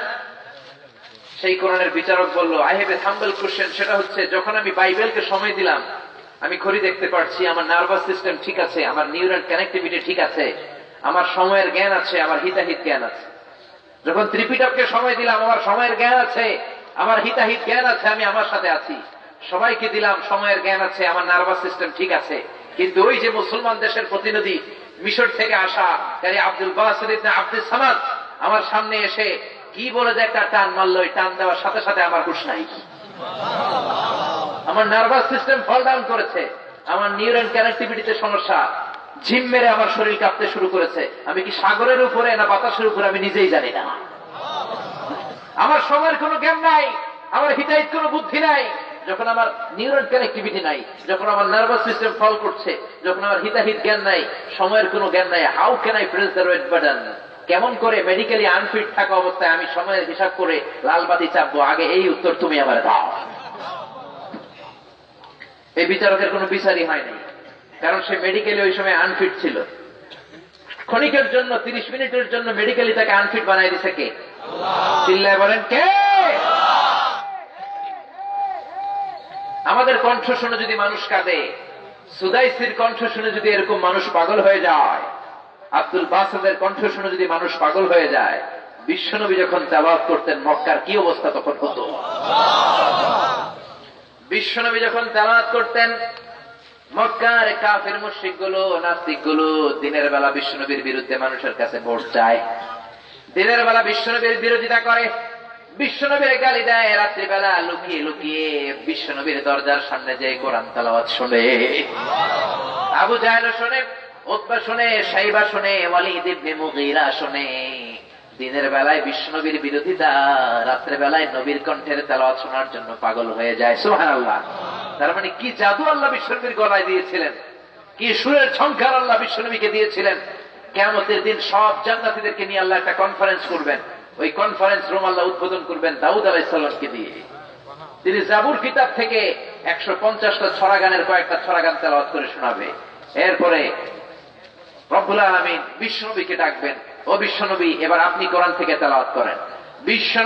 বিশ্বনবীর উপর নাজিল হওয়া সবচাইতে সুন্দর সূরা, সূরা ইয়াসিন তেলাওয়াত করবেন। ইয়াসিন ওয়াল কুরআনিল হাকীম ইন্নাকা লামিনাল মুরসালিন আলা সিরাতিম মুস্তাকিম। দুনিয়ায় আমরা বিশ্বনবীর তেলাওয়াত শুনতে পারি নাই, জান্নাতে যাওয়ার সৌভাগ্য যদি আমাদের হয়, সেদিন আমরা সবাই মিলে বিশ্বনবীর তেলাওয়াত শুনবো। চিল্লায় বলেন ঠিক কিনা? এক জান্নাতে দাঁড়িয়ে বলবে, মাবুদ দাউদ আলাইহিস সালামের কণ্ঠে জাবুর শুনলাম, আমাদের অন্তর ঠান্ডা হলো, বিশ্বনবীর কণ্ঠে সূরা ইয়াসিন শুনলাম, আমাদের আত্মা মাতোয়ারা হয়ে গেল। কিন্তু বিশ্বনবী তো কোরআনের রচয়িতা না, বিশ্বনবী তো কোরআনের লেখক না। কোরআনের লেখক কে? আমরা কোরআনের লেখকের কণ্ঠে আজকে জান্নাতে একটু কোরআন তেলাওয়াত শুনতে চাই। আল্লাহ বলবেন বসো বসো, ওয়ালাকুম মা তাশতাহি আনফুসুকুম ওয়ালাকুম মা তাদউন নুজুলাম মিন গফুরির রহিম। জান্নাতে আসার পর জান্নাতীরা যা চাইবে তা দিতে আমি বাধ্য, আমি দেবই। তুমি যখন চেয়ে বসেছো, আমার তো কিছু বলার নাই, বসে যাও। আমার নিজের নাম রহমান, আমি আজকে সূরা আর রহমান তোমাদের সামনে তেলাওয়াত করে শোনাবো। চিল্লায় বলেন আল্লাহু আকবার। এজন্য ছেলে মেয়েদেরকে কোরআন শেখানোর দরকার আছে না নেই? আমার বাংলার ছেলে মেয়েগুলো রে নাজমুস সাকিবের মতো এরকম হাফেজ বানানোর দরকার আছে না নাই? এই দেশে আমার তামাল ছেলেরা, ক্রিকেটাররা যখন গোটা বিশ্ব কাঁপিয়ে বিজয় ছিনিয়ে আনে, আমার দেশের মাননীয় প্রধানমন্ত্রী এয়ারপোর্টে চলে যায়, ক্রিকেটারদেরকে সম্মান দেওয়ার জন্য রেড কার্পেট রিসেপশন দেয়, লাল গালিচার সংবর্ধনা দেয়, ঠিক কিনা? কোনো অসুবিধা নেই, দেন। কিন্তু আপনি তাদেরকে লাল গালিচার সংবর্ধনা দিলেন, তারা বিশ্বে বাংলাদেশের নাম উপরের দিকে নিয়েছে, তাই আমার নাজমুস সাকিব কি গোটা বিশ্বে বাংলাদেশের নাম উজ্জ্বল করে নাই? আপনি ওদেরকে লাল কার্পেট, লাল গালিচা সংবর্ধনা দিয়েছেন, নাজমুস সাকিবকে তো একটা লাল গোলাপও হাতে দিতে পারতেন, আর বলতে পারতেন সাবাস নাজমুস সাকিব, তোমার মতো নাজমুস সাকিব আমাদের আরো দরকার। চিল্লায় বলে ঠিক না? যে দেশে বিশ্ববিজয়ী হাফেজে কোরআনদেরকে সম্মান দেয়া হয় না, সে দেশে বিশ্ববিজয়ী হাফেজ জন্মায় না। যে দেশে বিশ্ববরেণ্য মুফাসসির কোরআনকে সম্মান দেয়া হয় না, সে দেশে আর বিশ্ববরেণ্য মুফাসসির জন্মায় না। বলেন ঠিক না? যে দেশে আলেমদেরকে সম্মান দেয়া হয় না, ওই দেশে আলেম জন্মায় না। ওই দেশে জন্মায় গডফাদার, ডন, পিচ্চি হান্দান, কালা জাহাঙ্গীর, লতিফ সিদ্দিকীর মতো আউলা জাউলা মন্ত্রী। চিল্লায় বলেন ঠিক না? এজন্য আপনি যদি দুনিয়ায় বাঁচতে চান, আখিরাতে বাঁচতে চান, সমাজ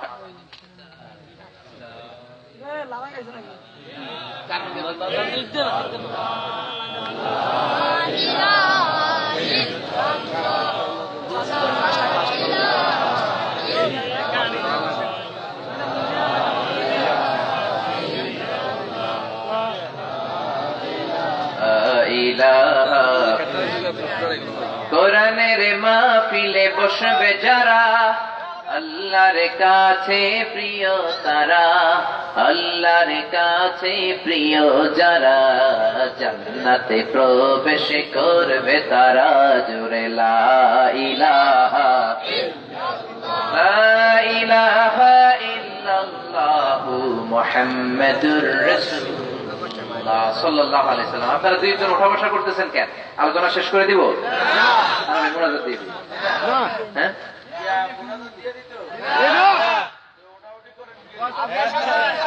আমরা একটু বসি, আমরা কিছুক্ষণ পরে দোয়ার দিকে যাব, আর অল্প কয়েক মিনিট কথা শুনে আমরা সবাই একসাথে দোয়া নিয়ে যাব। আজকে আখেরি মোনাজাত না করে কে কে চলে যাবেন মাঝখান দিয়ে? একটু হাত তুলে আমার আগেই দেখা দেন তো।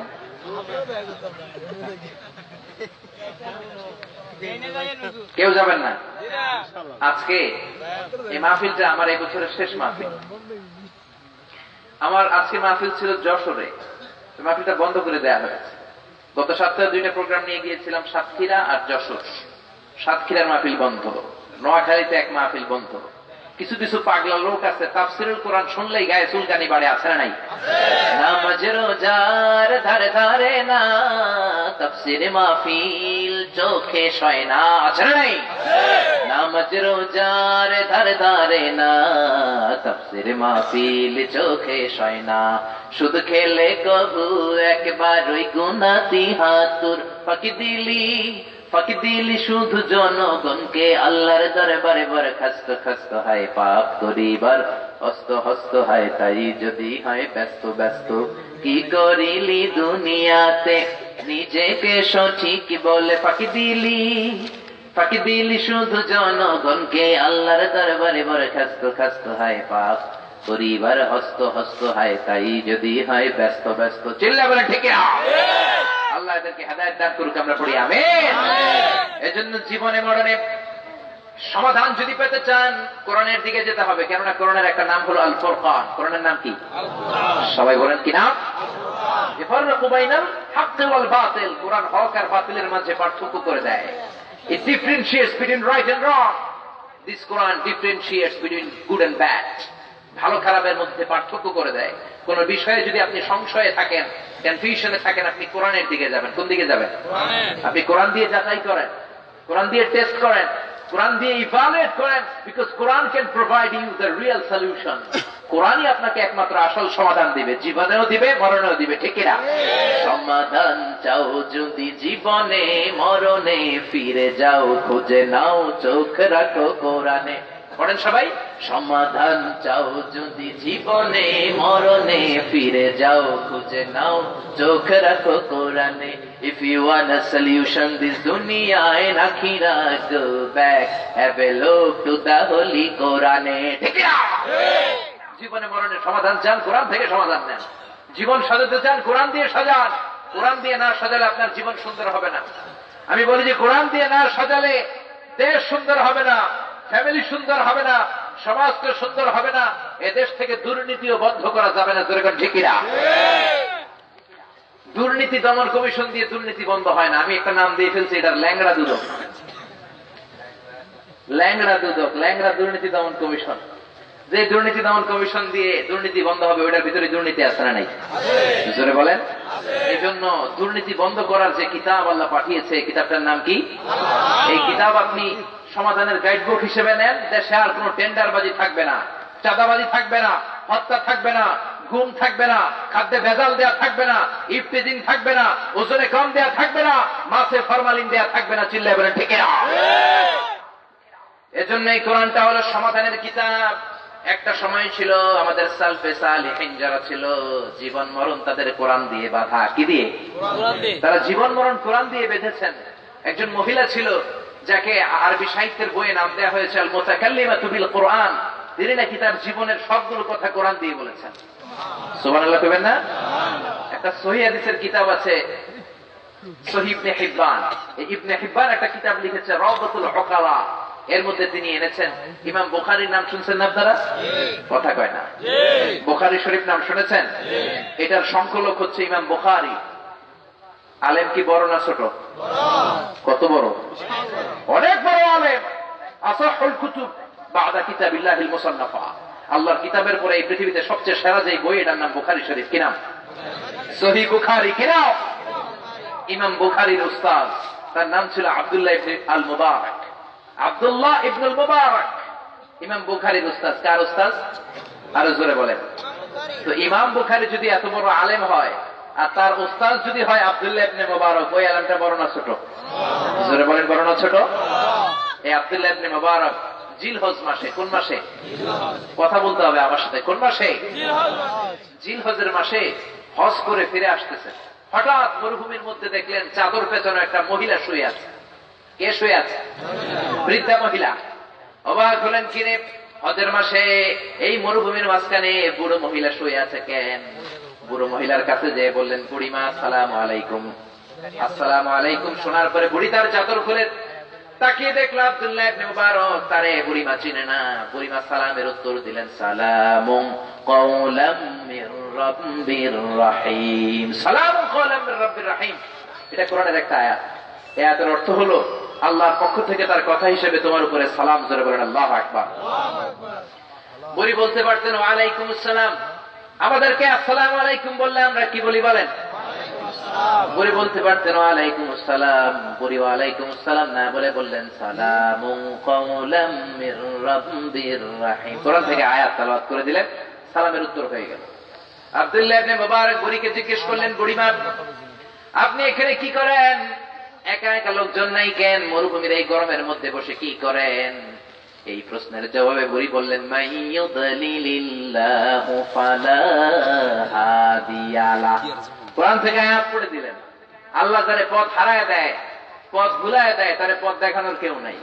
এই আয়াতটা তেলাওয়াত করে বুড়ি বুঝাতে চাইলাম, আমি বাপু পথ হারিয়ে ফেলেছি, আমি পথ হারিয়ে ফেলেছি। আব্দুল্লাহ ইবনে মুবারক তো কম বড় আলেম না। প্রত্যেকটা আয়াত শুনে শুনে উনি বুঝে যাচ্ছেন বুড়ি কি বুঝাতে চায়। উনি এবার জিজ্ঞেস করলেন, বুড়িমা পথ হারিয়েছেন আমি বুঝলাম, কিন্তু আপনি কই যাবেন, বাড়ি কোথায়? এই কথার জবাবে তিনি কোরআনের একটা আয়াত তেলাওয়াত করলেন, সুবহানাল্লাযী আসরা বিআবদিহি লাইলাম মিনাল মাসজিদিল হারামি ইলাল মাসজিদিল আকসা। মেরাজের আয়াত মেরে দিতে দিকে কোন আয়াত? এর মানে হলো প্রশংসায় আল্লাহর, যে আল্লাহ মসজিদুল হারাম থেকে তার বান্দাকে নিয়ে মসজিদুল আকসা মানে ফিলিস্তিনের দিকে নিয়ে যায়। সুবহানাল্লাহ। এই আয়াত দিয়ে পুরি বুঝাতে চাইলেন, এসেছিলাম মসজিদুল হারামে হজের জন্য, আর যাচ্ছি আমি মসজিদুল আকসা, যেই দেশে ফিলিস্তিনে আমার বাড়ি। আব্দুল্লাহ ইবনে মুবারক খুব ভালো করেই বুঝলেন বুড়ির বাড়ি ফিলিস্তিন, ফিলিস্তিনে যাচ্ছে কোন? সুবহানাল্লাহ। কিন্তু আব্দুল্লাহ ইবনে মুবারক একটু টেনশনে পড়ে গেলেন। ঘটনা কি? তিনটা প্রশ্ন করলাম, উনি উত্তর আমার মতো না দিয়ে খালি কোরআনের আয়াত মারে। কি মারে? আর এমন এমন আয়াত মারে, ওই আয়াতের মাধ্যমে প্রশ্নের উত্তরও হয়ে যায়। চিল্লায় বলেন আল্লাহু আকবার। আব্দুল্লাহ ইবনে মুবারক বলেন, ঘটনা তো বেশি সুবিধার না, আরেকটু ভিতরে ঢুকে দেখি কি হয়। এবার আব্দুল্লাহ ইবনে মুবারক বুড়িকে জিজ্ঞেস করলেন, মা মুনযু কাম ইয়াউমিন আনতি হুনা, কয়দিন ধরে মরুভূমিতে পড়ে আছেন? বুড়ি এ প্রশ্নের জবাবে কোরআন থেকে আয়াত পড়ে দিলেন, সালাসা লায়ালিন সাবিয়া। একদিন নয়, 2 দিন নয়, টানা 3 দিন 3 রাত মরুভূমির মধ্যে একা পড়ে আছি। সুবহানাল্লাহ। আরো আসতে পড়েন না সুবহানাল্লাহ। আব্দুল্লাহ ইবনে মুবারক অবাক হয়ে গেলেন, হায় হায়, এত বয়স্ক একটা মহিলা খাওয়া দাওয়া ছাড়া মরুভূমির মধ্যে একা একা কেমনে পড়ে আছে? আব্দুল্লাহ ইবনে মুবারক বুড়িরে জিজ্ঞেস করলেন, বুড়িমা 3 দিন পরে আছেন তো আপনি কি খান, খাবার পেলেন কোথায়? বুড়ি আবার কোরআনের আয়াত তেলাওয়াত করে দিলেন, হুয়া ইউতঈমুনি ওয়া ইয়াসকিন, যে আল্লাহ তোমারে খাওয়ায়, যে আল্লাহ গোটা বিশ্বের মানুষরে খাওয়ায়, 3 দিন যাবত ওই আল্লাহ আমারেও খাওয়ায়া বাঁচিয়ে রেখেছেন। জোরে কোন ঠিক কিনা? আব্দুল্লাহ ইবনে মুবারকের মাথায় আর কিছু ধরে না, এই কেমন মহিলা? আমি প্রশ্ন করলেই খালি কোরআনের আয়াত বলে দেয়, আর এমন একটা আয়াত বলে যে আয়াতের মাধ্যমে আমি উত্তরও পেয়ে যাই। উত্তরের মধ্যে চলে আসে, চিৎকার করে বলেন ঠিক কিনা? আব্দুল্লাহ ইবনে মুবারক অবাক হয়ে বুড়িরে বললেন, বুড়িমা বুঝলাম আল্লাহ আপনার খাবার খাওয়ায়, মনে হয় আপনার কাছে কোনো খাবার ছিল, কিন্তু এবার বলেন 3 দিন যাবৎ শুয়ে আছেন, 3 দিনে 3 পাঁচা 15 ওয়াক্ত নামাজ কেমনে পড়লেন? এখানে তো পানি নাই। বুড়ি বললেন, ফাইল্লাম তাজিদু মাআন ফাতায়াম্মামু সাঈদান তাইয়্যিবা। আল্লাহু আকবার। বুড়ি কোরআন থেকে তায়াম্মুমের আয়াত পড়ে দিলেন, তার মানে আব্দুল্লাহ ইবনে মুবারককে বলতে চাইলেন, চেহারার মধ্যে দাঁড়িয়ে আছে, দেখতে মনে হয় মাওলানা। পানি না থাকলে তায়াম্মুম করে যে ওযু করা যায় এটা বুঝি জানো না? সুবহানাল্লাহ কইবেন না? আব্দুল্লাহ ইবনে মুবারক লজ্জায় পড়ে গেলেন। ছোট নাকি, কেমন নারী, কোন দিক দিয়ে আটকানো যায় না। আব্দুল্লাহ ইবনে মুবারক বললেন, আজকে আমি আটকায় ছাড়ুম। আমি ইমাম বুখারীর উস্তাদ, আমার চাইতে বড় আলেম এলাকায় কম আছে, দেখি কতক্ষণ পর্যন্ত কোরআনের আয়াত মারতে পারে। এক সময় না এক সময় তো থামবে। সুবহানাল্লাহ কইবেন না? এবার আব্দুল্লাহ ইবনে মুবারক বললেন, আমার কাছে কিছু খাবার আছে, খান। আমার কাছে রুটি আছে, খেজুর আছে, বুড়িমা খেজুর খান। খেজুর খান বলার পরে বুড়ি আবার কোরআন থেকে আয়াত তেলাওয়াত করলেন, সুম্মা আতিম্মুস সিয়ামা ইলাল লাইল। এর অর্থ হলো আল্লাহ বললেন, যদি রোজা রাখো, রোজাটা দুপুর বেলায় ভেঙে দিও না, রাত্রি পর্যন্ত, মাগরিবের আযান পর্যন্ত রোজাটাকে পূর্ণ করবা। সুবহানাল্লাহ। তার মানে বুঝাতে চাইলেন আমি খাবো না, কারণ রোজাদার। কারণ কি? এবার আব্দুল্লাহ ইবনে মুবারক বললেন, বুড়িমা এটা তো জিলহজ মাস। কোন মাস? কথা কয় না। হজ হয় কোন মাসে? হজ করেন কোন মাসে? এটা তো রমজান মাস না। লাইসা হাযা শাহরু রমাদান, হাযা শাহরু যুলহিজ্জাহ। এটা জিলহজ মাস। জিলহজের মাসে আবার কিসের রোজা? বুড়ি এই প্রশ্নের জবাবে আয়াত তেলাওয়াত করলেন, ওয়ামান ফামান তাতাওয়া বিখাইরিন ফাইন্নাল্লাহা শাকিরুন আলীম। এর মানে হলো, ফরজ রোজা ছাড়া নফল রোজা থেকে তোমরা যদি কিছু রাখো, ওই রোজাগুলোর পরিপূর্ণ প্রতিদান দিয়ে দান করবেন কে? ফরজ রমজানের রোজা ছাড়া গোটা বছর ব্যাপী সোমবারে, বৃহস্পতিবারে, আরো নানা সময় আশুরার রোজা, আরো কিছু নফল রোজা, জিলহজ মাসের নফল রোজা আছে না নাই? এটা দিয়ে বুড়ি বুঝাতে চাইলেন, রমজান নয় তো কি হয়েছে, ফরজ রোজা তো রাখি নাই, আমি রেখেছি নফল রোজা। কি রোজা? আব্দুল্লাহ ইবনে মুবারকের আর হুঁশ নাই। ঘটনা নাকি? এটা কি মহিলা? এবার উনি হাম্বলি মাযহাবের ইমাম ছিলেন, মাসালা খাটাইলেন। উনি বললেন, বুড়িমা, নফল রোজা তো ভাঙা জায়েজ আছে, আমাদের হানাফি মাযহাবে জায়েজ নাই। হানাফি মাযহাবে নফল রোজা রাখলেও নিয়ম হচ্ছে এটাকে পরিপূর্ণ করবেন, কিন্তু বাকি তিন মাযহাবের নিয়ম হচ্ছে আস-সাইমুল মুতাতাওবিউ আমিরুন আলা নাফসি। বুখারীর বর্ণনা, নফল রোজা দানকারী সে নিজেই আমির, চাইলে পুরো রোজা রাখতেও পারবে, ক্ষুধা লাগলে ভেঙেও ফেলতে পারবে। জোরে করে আল্লাহু আকবার। উনি বললেন, বুড়িমা, নফল রোজা তো সফরে ভাঙা যায়, একটু খেজুর খান, ভাঙলে সমস্যা কি? বুড়ি কোরআন থেকে আয়াত তেলাওয়াত করলেন, ওয়া আন তাসুমু খায়রুল লাকুম ইন কুনতুম তা'লামুন। এর মানে হলো, নফল রোজা ভাঙা যায়, কিন্তু রোজা যদি তোমরা পূর্ণ করো এটা তোমাদের জন্যই ভালো, কারণ রোজা রাখলে সওয়াব আছে না নাই? আব্দুল্লাহ ইবনে মুবারকের খবর আছে, এই মহিলারে এমনি আটকানো যাবে না। এই মহিলা অনেক জ্ঞানী মহিলা। এই মহিলার যদি এইখানে ফালাই আমি চলে যাই, কিয়ামতের দিন আল্লাহ আমার মাফ করবে। আব্দুল্লাহ ইবনে মুবারক বলেন, বুড়িমা, আপনি আমার ওটের উপরে চড়েন, ফিলিস্তিন হোক, দুনিয়ার যেই মাথায় হোক, আপনার ঘরে আমি নিজেই পৌঁছাইয়া দিয়া দেব, নিজে দিয়ে আপনার পৌঁছাই দিয়ে আসবো। উনি ওটটা বসায় দিলেন। বুড়ি এবার ওটের উপরে বসতে আরম্ভ করলেন। বুড়ি যখন ওটের উপরে ওঠে, আব্দুল্লাহ ইবনে মুবারক বড় বড় চোখ করে বুড়ির দিকে তাকায় আছে। বুড়ি কোরআন থেকে আয়াত তেলাওয়াত করলেন, কুল লিল মুমিনিনা ইয়াগুদ্দু মিন আবসারিহিম। এর মানে হলো, নবী আপনি মুমিনদেরকে বলেন তারা যেন চোখ নামায়, মহিলা চলাফেরা করলে যেন বড় বড় চোখ করে তাকায় না থাকে। এর দিয়ে বুড়ি আরেক ধমকি দিলেন, বুঝাতে চাইলেন, আমি কি তোমার শাশুড়ি লাগি নাকি মিয়া? আমারে তুমি ওঠে চড়ায় বাড়িতে দিয়ে আসবো, ভালো কথা, আমি তো বেগানা নারী, আমার দিকে বড় বড় চোখ করে তাকাও কেন? সুবহানাল্লাহ বলবেন না? এবার আব্দুল্লাহ ইবনে মুবারক লজ্জা পেলেন, তাই তো এখন দেখি এই বেড়ি আমার শিখায়। সুবহানাল্লাহ বলবেন না? উনি চোখ নামালেন, বুড়ি ওটের উপরে চললেন। ওটের উপরে বসে বুড়ি পড়তে আরম্ভ করলেন, সুবহানাল্লাযী সাখখারা লানা হাযা ওয়া মা কুন্না লাহু মুকরিনিন ওয়া ইন্না ইলা রাব্বিনা লামুনকালিবুন। সফরে গেলে আপনি কোন দোয়া পড়বেন? কোরআনের আয়াতের মধ্যে আছে না নাই? আছে। বুড়ি সফরের দোয়াটাও কোরআনের আয়াত থেকে মেরে দিলেন। সুবহানাল্লাহ পড়ে। এবার আব্দুল্লাহ ইবনে মুবারক বুড়ির পিঠের উপরে উঠাইয়া বুড়িরে দেখানোর জন্য জোরে জোরে ওট চালাতে লাগলো। ওটার রশি ধরে টান দেয়, ওট লাফিয়ে লাফিয়ে সামনের দিকে চলে। বুড়িমা কিচ্ছু কয় না, খালি কোরআন পড়ে। কি পড়ে? বুড়ি পেছন থেকে বললেন, ওয়াকসিদ ফি মাশিকা ওয়াগদুদ মিন সাউতিকা ইন্না আনকারাল আসওয়াতি লাসাউতুল হামির। এর অর্থ হচ্ছে ওয়াকসিদ ফি মাশিক, হাঁটার সময় একটু ভদ্রভাবে হাঁটো, চলার সময় একটু ভদ্র হয়ে হাঁটো, লাফালাফি করে হেঁটো না। সুবহানাল্লাহ কইবেন না? আবার লজ্জা পেলেন, এবার আস্তে আস্তে হাঁটে, এবার আস্তে আস্তে ওঠে, রশি ধরে টান দেয়, ওটো আস্তে আস্তে সামনের দিকে যায়। আরব বিশ্বের একটা নিয়ম ছিল, কোটের সামনে বসে যদি কেউ কবিতা তেলাওয়াত করে, কবিতার তালে তালে ওট সুন্দরভাবে পা ফেলে ফেলে হাঁটে। আব্দুল্লাহ ইবনে মুবারক কবিতা জানতেন, অনেক কবিতা আরবি জানতেন, তেলাওয়াত করা শুরু করে দিলেন।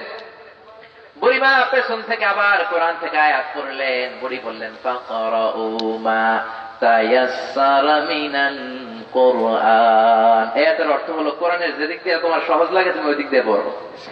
তার মানে বুঝালেন, সারাদিন যদি কবিতা পড়ো কোনো সওয়াব আছে নাকি? কিন্তু ঘোড়া চালানোর সময়, উট চালানোর সময় যদি কোরআন তেলাওয়াত করো, প্রত্যেকটা অক্ষরে 10টা করে নেকি দিবে কে? আল্লাহ। আবার লজ্জায় পড়ে এবার তিনি কোরআন তেলাওয়াত শুরু করলেন। এবার মনে মনে প্রশ্ন খুঁজে, এমন কি প্রশ্ন করা যায় যেটার উত্তর বুড়ি কোরআন দিয়ে দিতে পারে না। আগাতে লাগলেন। পথিমধ্যে আব্দুল্লাহ ইবনে মুবারক বুড়িরে জিজ্ঞেস করলেন, ও বুড়িমা, আপনি যেই কাফেলার সাথে ছিলেন, এই কাফেলায় আপনার কেউ আছে নাকি, নাকি হজ করার জন্য আপনি একাই এসেছেন? বুড়ি কোরআন থেকে বললেন, আল মালু ওয়াল বানুনা জিনাতুল হায়াতিদ দুনিয়া। এর অর্থ হলো, সন্তান আর সম্পদ এগুলো দুনিয়ার সৌন্দর্যের অংশ। মানে বুঝাতে চাইলেন, এই কাফেলায় আমার কিছু সন্তানও আছে, আমার কিছু সম্পদও আছে। সুবহানাল্লাহ বলবেন না আপনারা? এইবার আব্দুল্লাহ ইবনে মুবারক নিলেন চান্স, তো এইবার পাইছি। বুড়ির সন্তানদের নাম কি, এগুলো জিজ্ঞামু। আপনার ছেলে মেয়ে আছে বুঝলাম, আপনার সন্তান আছে এই কাফেলার মধ্যে। এবার জিজ্ঞেস করলেন, মাসমু আবনা ইকায়া জাদ্দাতি ইয়া আজুজ, ও বৃদ্ধ মহিলা, আপনি বললেন কাফেলায় আপনার কিছু সন্তান আছে, এবার বলেন সন্তানের নাম কি? এবার তোর উত্তর দিতে পারবে না। বুড়ি কোরআন থেকে 3টা আয়াত তেলাওয়াত করলেন। কয়টা? জোরে বলেন, কয়টা? 1 নম্বরে পড়লেন, ওয়াত্তাখাযাল্লাহু ইব্রাহিমা খলিলা ওয়া কাল্লামাল্লাহু মূসা তাকলীমা ইয়া ইয়াহইয়া খুযিল কিতাবা বিকুওয়া। পড়েন আল্লাহু আকবার। তার মানে বুঝালেন, আমার এক ছেলের নাম, আরেক ছেলের নাম, আরেক ছেলের নাম আল্লাহু আকবার। আজেবাজে নাম আমাদের মতো নান্টু বল্টু সল্টু রাখে নাই, কারণ নান্টু বল্টু সল্টু তো কোরআনে নাই, ঠিক কিনা? মুসলমানের সন্তানদের আজ একই আমল নামারে দাও না জবাব তোমরা আমারে, ও তোমরা দাও দাও দাও না জবাব তোমরা আমারে। ইসলামী নাম কেবল তোমরা খাতায় টুকে রাখো, নান্টু বল্টু সল্টু মল্টু আরো রাখো জন্টু রন্টু, এমন নামটি রাখে আজকাল কামারে, দাও না জবাব তোমরা আমারে। মুসলমানদের সন্তানদের আজ কি আমল নামারে, দাও না জবাব তোমরা আমারে। ঠিক না? বিশ্বনবী বললেন, আহাব্বুল আসমা ইলাল্লাহি আব্দুল্লাহ আব্দুর রহমান, আল্লাহর কাছে সব চাইতে প্রিয় নাম একটা হলো আব্দুল্লাহ আর একটা আব্দুর রহমান। কিয়ামতের দিন তুদআউনা ইয়াওমাল কিয়ামাতি বিআসমাইকুম ওয়া বিআসমাই আবাইকুম, কিয়ামতের দিন রব্বুল আলামিন প্রত্যেকের নাম ধরে তার বাবার নাম ধরে ডাকবে। এজন্য ছেলের নাম যদি হয় আব্দুল্লাহ, বাবার নাম আব্দুর রহমান, আল্লাহ বলবেন, তাআলা ইয়া আব্দুল্লাহ ইবনে আব্দুর রহমান। আব্দুর রহমানের ছেলে আব্দুল্লাহ। আর পোলার নাম যদি হয় নালটু, বাপের নাম যদি হয় জলটু, আল্লাহ বলবেন, নলটু ইবনে জলটু, সামনে আয়। জোরে কোন ঠিক কিনা? কিয়ামতের দিন রব্বুল আলামিন একটা ডাক দিবেন, মারিয়াম, ইব্রাহিম। রব্বুল আলামিনের ডাক শোনার সাথে সাথে দুনিয়ার সব মারিয়াম হাত তুলে দাঁড়াবে, দুনিয়ার সব ইব্রাহিম হাত তুলে দাঁড়াবে। আল্লাহ ডেকে বলবেন, এত মারিয়াম কেন, এত ইব্রাহিম কেন? আমি তো এত এত মারিয়াম আর ইব্রাহিমকে ডাকি নাই, আমার কলিজার টুকরা খলিল ইব্রাহিমকে ডেকেছি, আমার নবী সাইয়েদনা ঈসার মা মারিয়ামকে ডেকেছি। এত মারিয়াম কারা রে, এত ইব্রাহিম কারা? ফেরেশতারা বলবেন, মাবুদ, দুনিয়ার অনেক মা বাবা তাদের মেয়ের নাম মারিয়ামের সাথে মিলিয়ে মারিয়াম রেখেছে, ছেলের নাম আপনার খলিল ইব্রাহিমের সাথে মিলিয়ে ইব্রাহিম রেখেছে। আপনি যখন সাইয়েদনা ইব্রাহিম আর মারিয়ামকে ডাক দিয়েছেন, কিয়ামতের ময়দানের সব মারিয়াম আর ইব্রাহিম মনে করেছে আপনি তাদেরকে ডাক দিয়েছেন, হাত তুলে দাঁড়িয়েছে। সুবহানাল্লাহ কইবেন না? আল্লাহ খুশি হয়ে যাবেন, রব্বুল আলামিনের ভালো লেগে যাবে, বলবেন, যা যা ঘোষণা দিয়ে দিলাম, যেই মা বাবা ছেলে মেয়েদের নাম মারিয়ামের সাথে মিলিয়ে মেয়ের নাম মারিয়াম রাখলো, ইব্রাহিমের সাথে মিলিয়ে ইব্রাহিম রাখলো।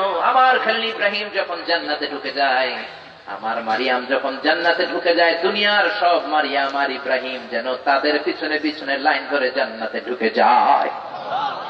বুড়ি কোরআনের 3টা আয়াত তেলাওয়াত করে বুঝালেন, আমার প্রথম ছেলের নাম ইব্রাহিম, দ্বিতীয় ছেলের নাম মুসা, তৃতীয় ছেলের নাম ইয়াহিয়া। সুবহানাল্লাহ কইবেন না? আব্দুল্লাহ ইবনে মুবারক এবার কানে ধরলাম, আর কোনো প্রশ্ন করব না, কারণ হারানো যাবে। এবার তিনি চলতে লাগলেন, চলতে চলতে কয়েকদিন কয়েক রাত চলার পরে ফিলিস্তিনে ওনার বাড়িতে চলে আসলেন। বাড়িতে চলে এসে চিৎকার দিলেন, ইয়া ইব্রাহিম, ও ইব্রাহিম, তোমার মা নিয়ে আসছি, ঘরের বাইরে বের হয়ে আসো।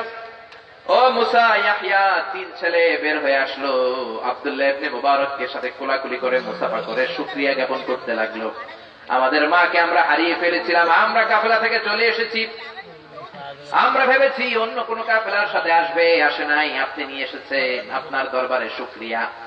এবার আব্দুল্লাহ ইবনে মুবারক ওর থেকে বুড়িমাকে নামালেন, ছেলেদের সামনে দাঁড়িয়ে ছেলেদেরকে কোনো কথা না বলে ছেলেদের সামনে কোরআনের একটা আয়াত তেলাওয়াত করলেন।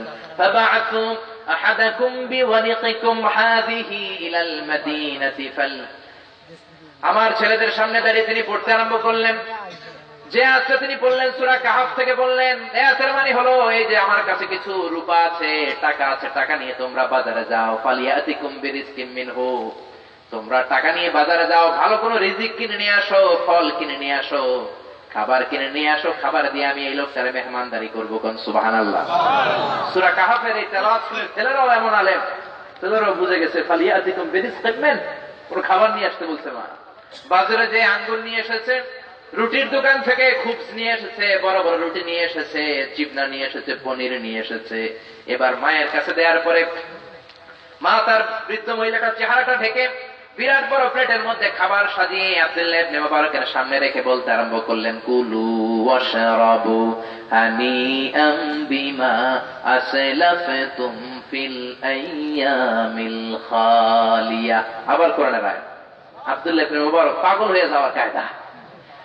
আবার কোরআনের আয়াত, এ আয়াত রব্বুল আলামিন জান্নাতীরা যখন জান্নাতে যাবে, জান্নাতীদেরকে খাবার দেওয়ার পরে আল্লাহ বলবেন, কুলু ওয়াশরাবু, খাও পান করো, বিমা আসলাফতুম ফিল আইয়ামিল খালিয়া, দুনিয়ার বুকে যে ভালো কাজগুলো করেছো তার প্রতিদান উপহার হিসেবে এখন খাও। এ আয়াতটা উনি তেলাওয়াত করলেন, মানে বুঝাতে চাইলেন এই যে 5 দিন 6 দিন আপনি আমার কষ্ট করে নিয়ে আসছেন, উপহার হিসেবে আমার পক্ষ থেকে এই খাবারটা গ্রহণ করেন। চিল্লায়া বলেন আল্লাহু আকবার। আব্দুল্লাহ ইবনে মুবারক চোখের পানি ছেড়ে দিলেন, বললেন, না না, হাযা তুআমু হারামান আলাইয়া, এই খাবারটা আমার উপর খাওয়া হারাম, যতক্ষণ না হাত্তা তুখবিরুনি আন উম্মিকা ইয়া ইব্রাহিম, ও ইব্রাহিম, ও মুসা, ও ইয়াহইয়া, এই মহিলাটাকে তোমার মায়ের ব্যাপারে বিস্তারিত ঘটনা যতক্ষণ না বলবা, আমি কোনো খাবার তোমাদের ঘরের খাবো না।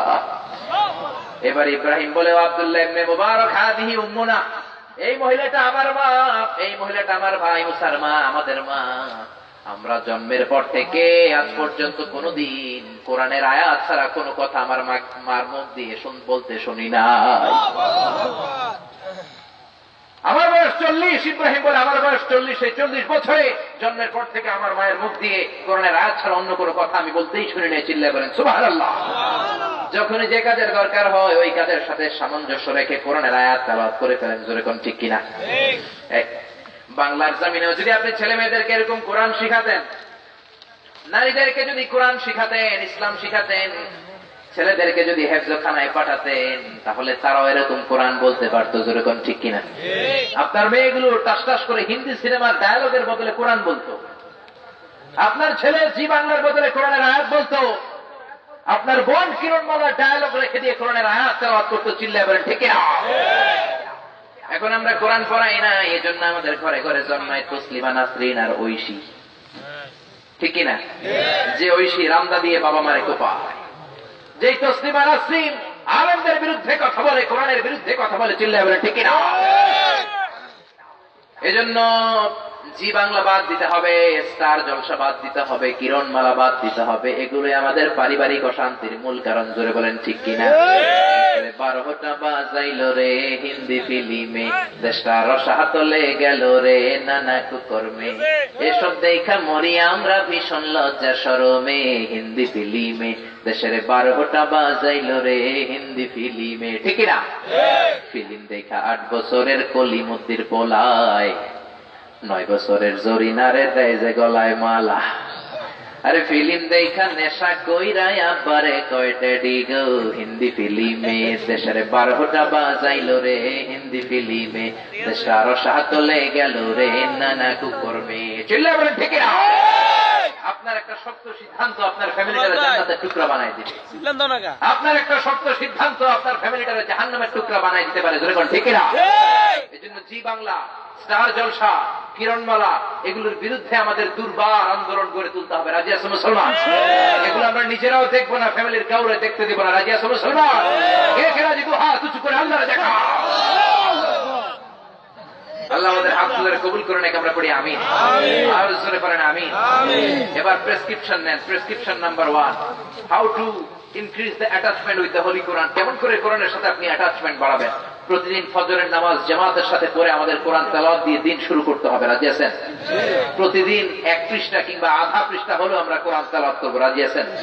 যারা কোরআন তেলাওয়াত করতে জানেন না, ইমাম সাহেবের কাছে, মুয়াজ্জিন সাহেবের কাছে, হাফেজ সাহেবদের কাছে যারা পড়তে জানে তাদের কাছে সান্ধ্যকালীন ক্লাস করেন, নৈশ ক্লাস। বয়স্কদের কোরআন শিক্ষা নামে অনেক জায়গায় অনেক কোরআন শিক্ষার ক্লাস হয়, সেখানে যান। কোরআন শিখার কোনো সময় নাই, কোরআন শিখার কোনো বয়স নাই, কোরআন শিখার কোনো দিনক্ষণ নাই। যে কোনো সময়, যে কোনো সময়, যে কোনো মুহূর্তে কোরআন শিখা যায়।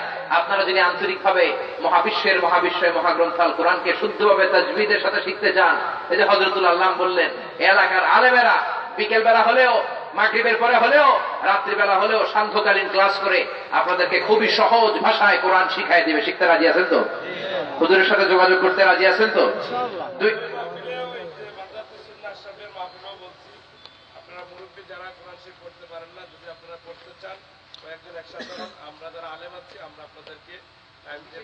আল্লাহ আমাদেরকে তৌফিক দান করুক, আমরা বলি আমিন। 2 নাম্বার প্রেসক্রিপশন। 2 নাম্বার প্রেসক্রিপশন, কোরআন শুধু পড়লেই হবে না, মাতৃভাষায় কোরআনকে বুঝতে হবে। এটা সব খরচের বড় খরচ।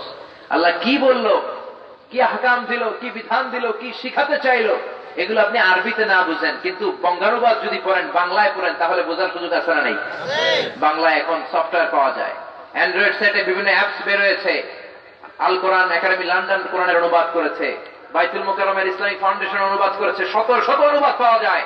একটা করে কোরআনের অনুবাদ, বঙ্গানুবাদ ঘরে রাখতে হবে, একটা করে সহিহ বুখারীর বাংলা ঘরের মধ্যে রাখতে হবে। রাজি আছেন মুসলমান? আর জীবনে মরণে, শয়নে স্বপনে সবসময় কোরআনের আন্দোলনের সাথে জড়িত থাকতে হবে, কোরআনের সাথে নিজেকে সংযুক্ত রাখতে হবে। মহান আল্লাহ রাব্বুল আলামিন আমাদের সবাইকে কথাগুলো বুঝা বা আমল করার তৌফিক দান করুক, আমরা পড়ি আমিন।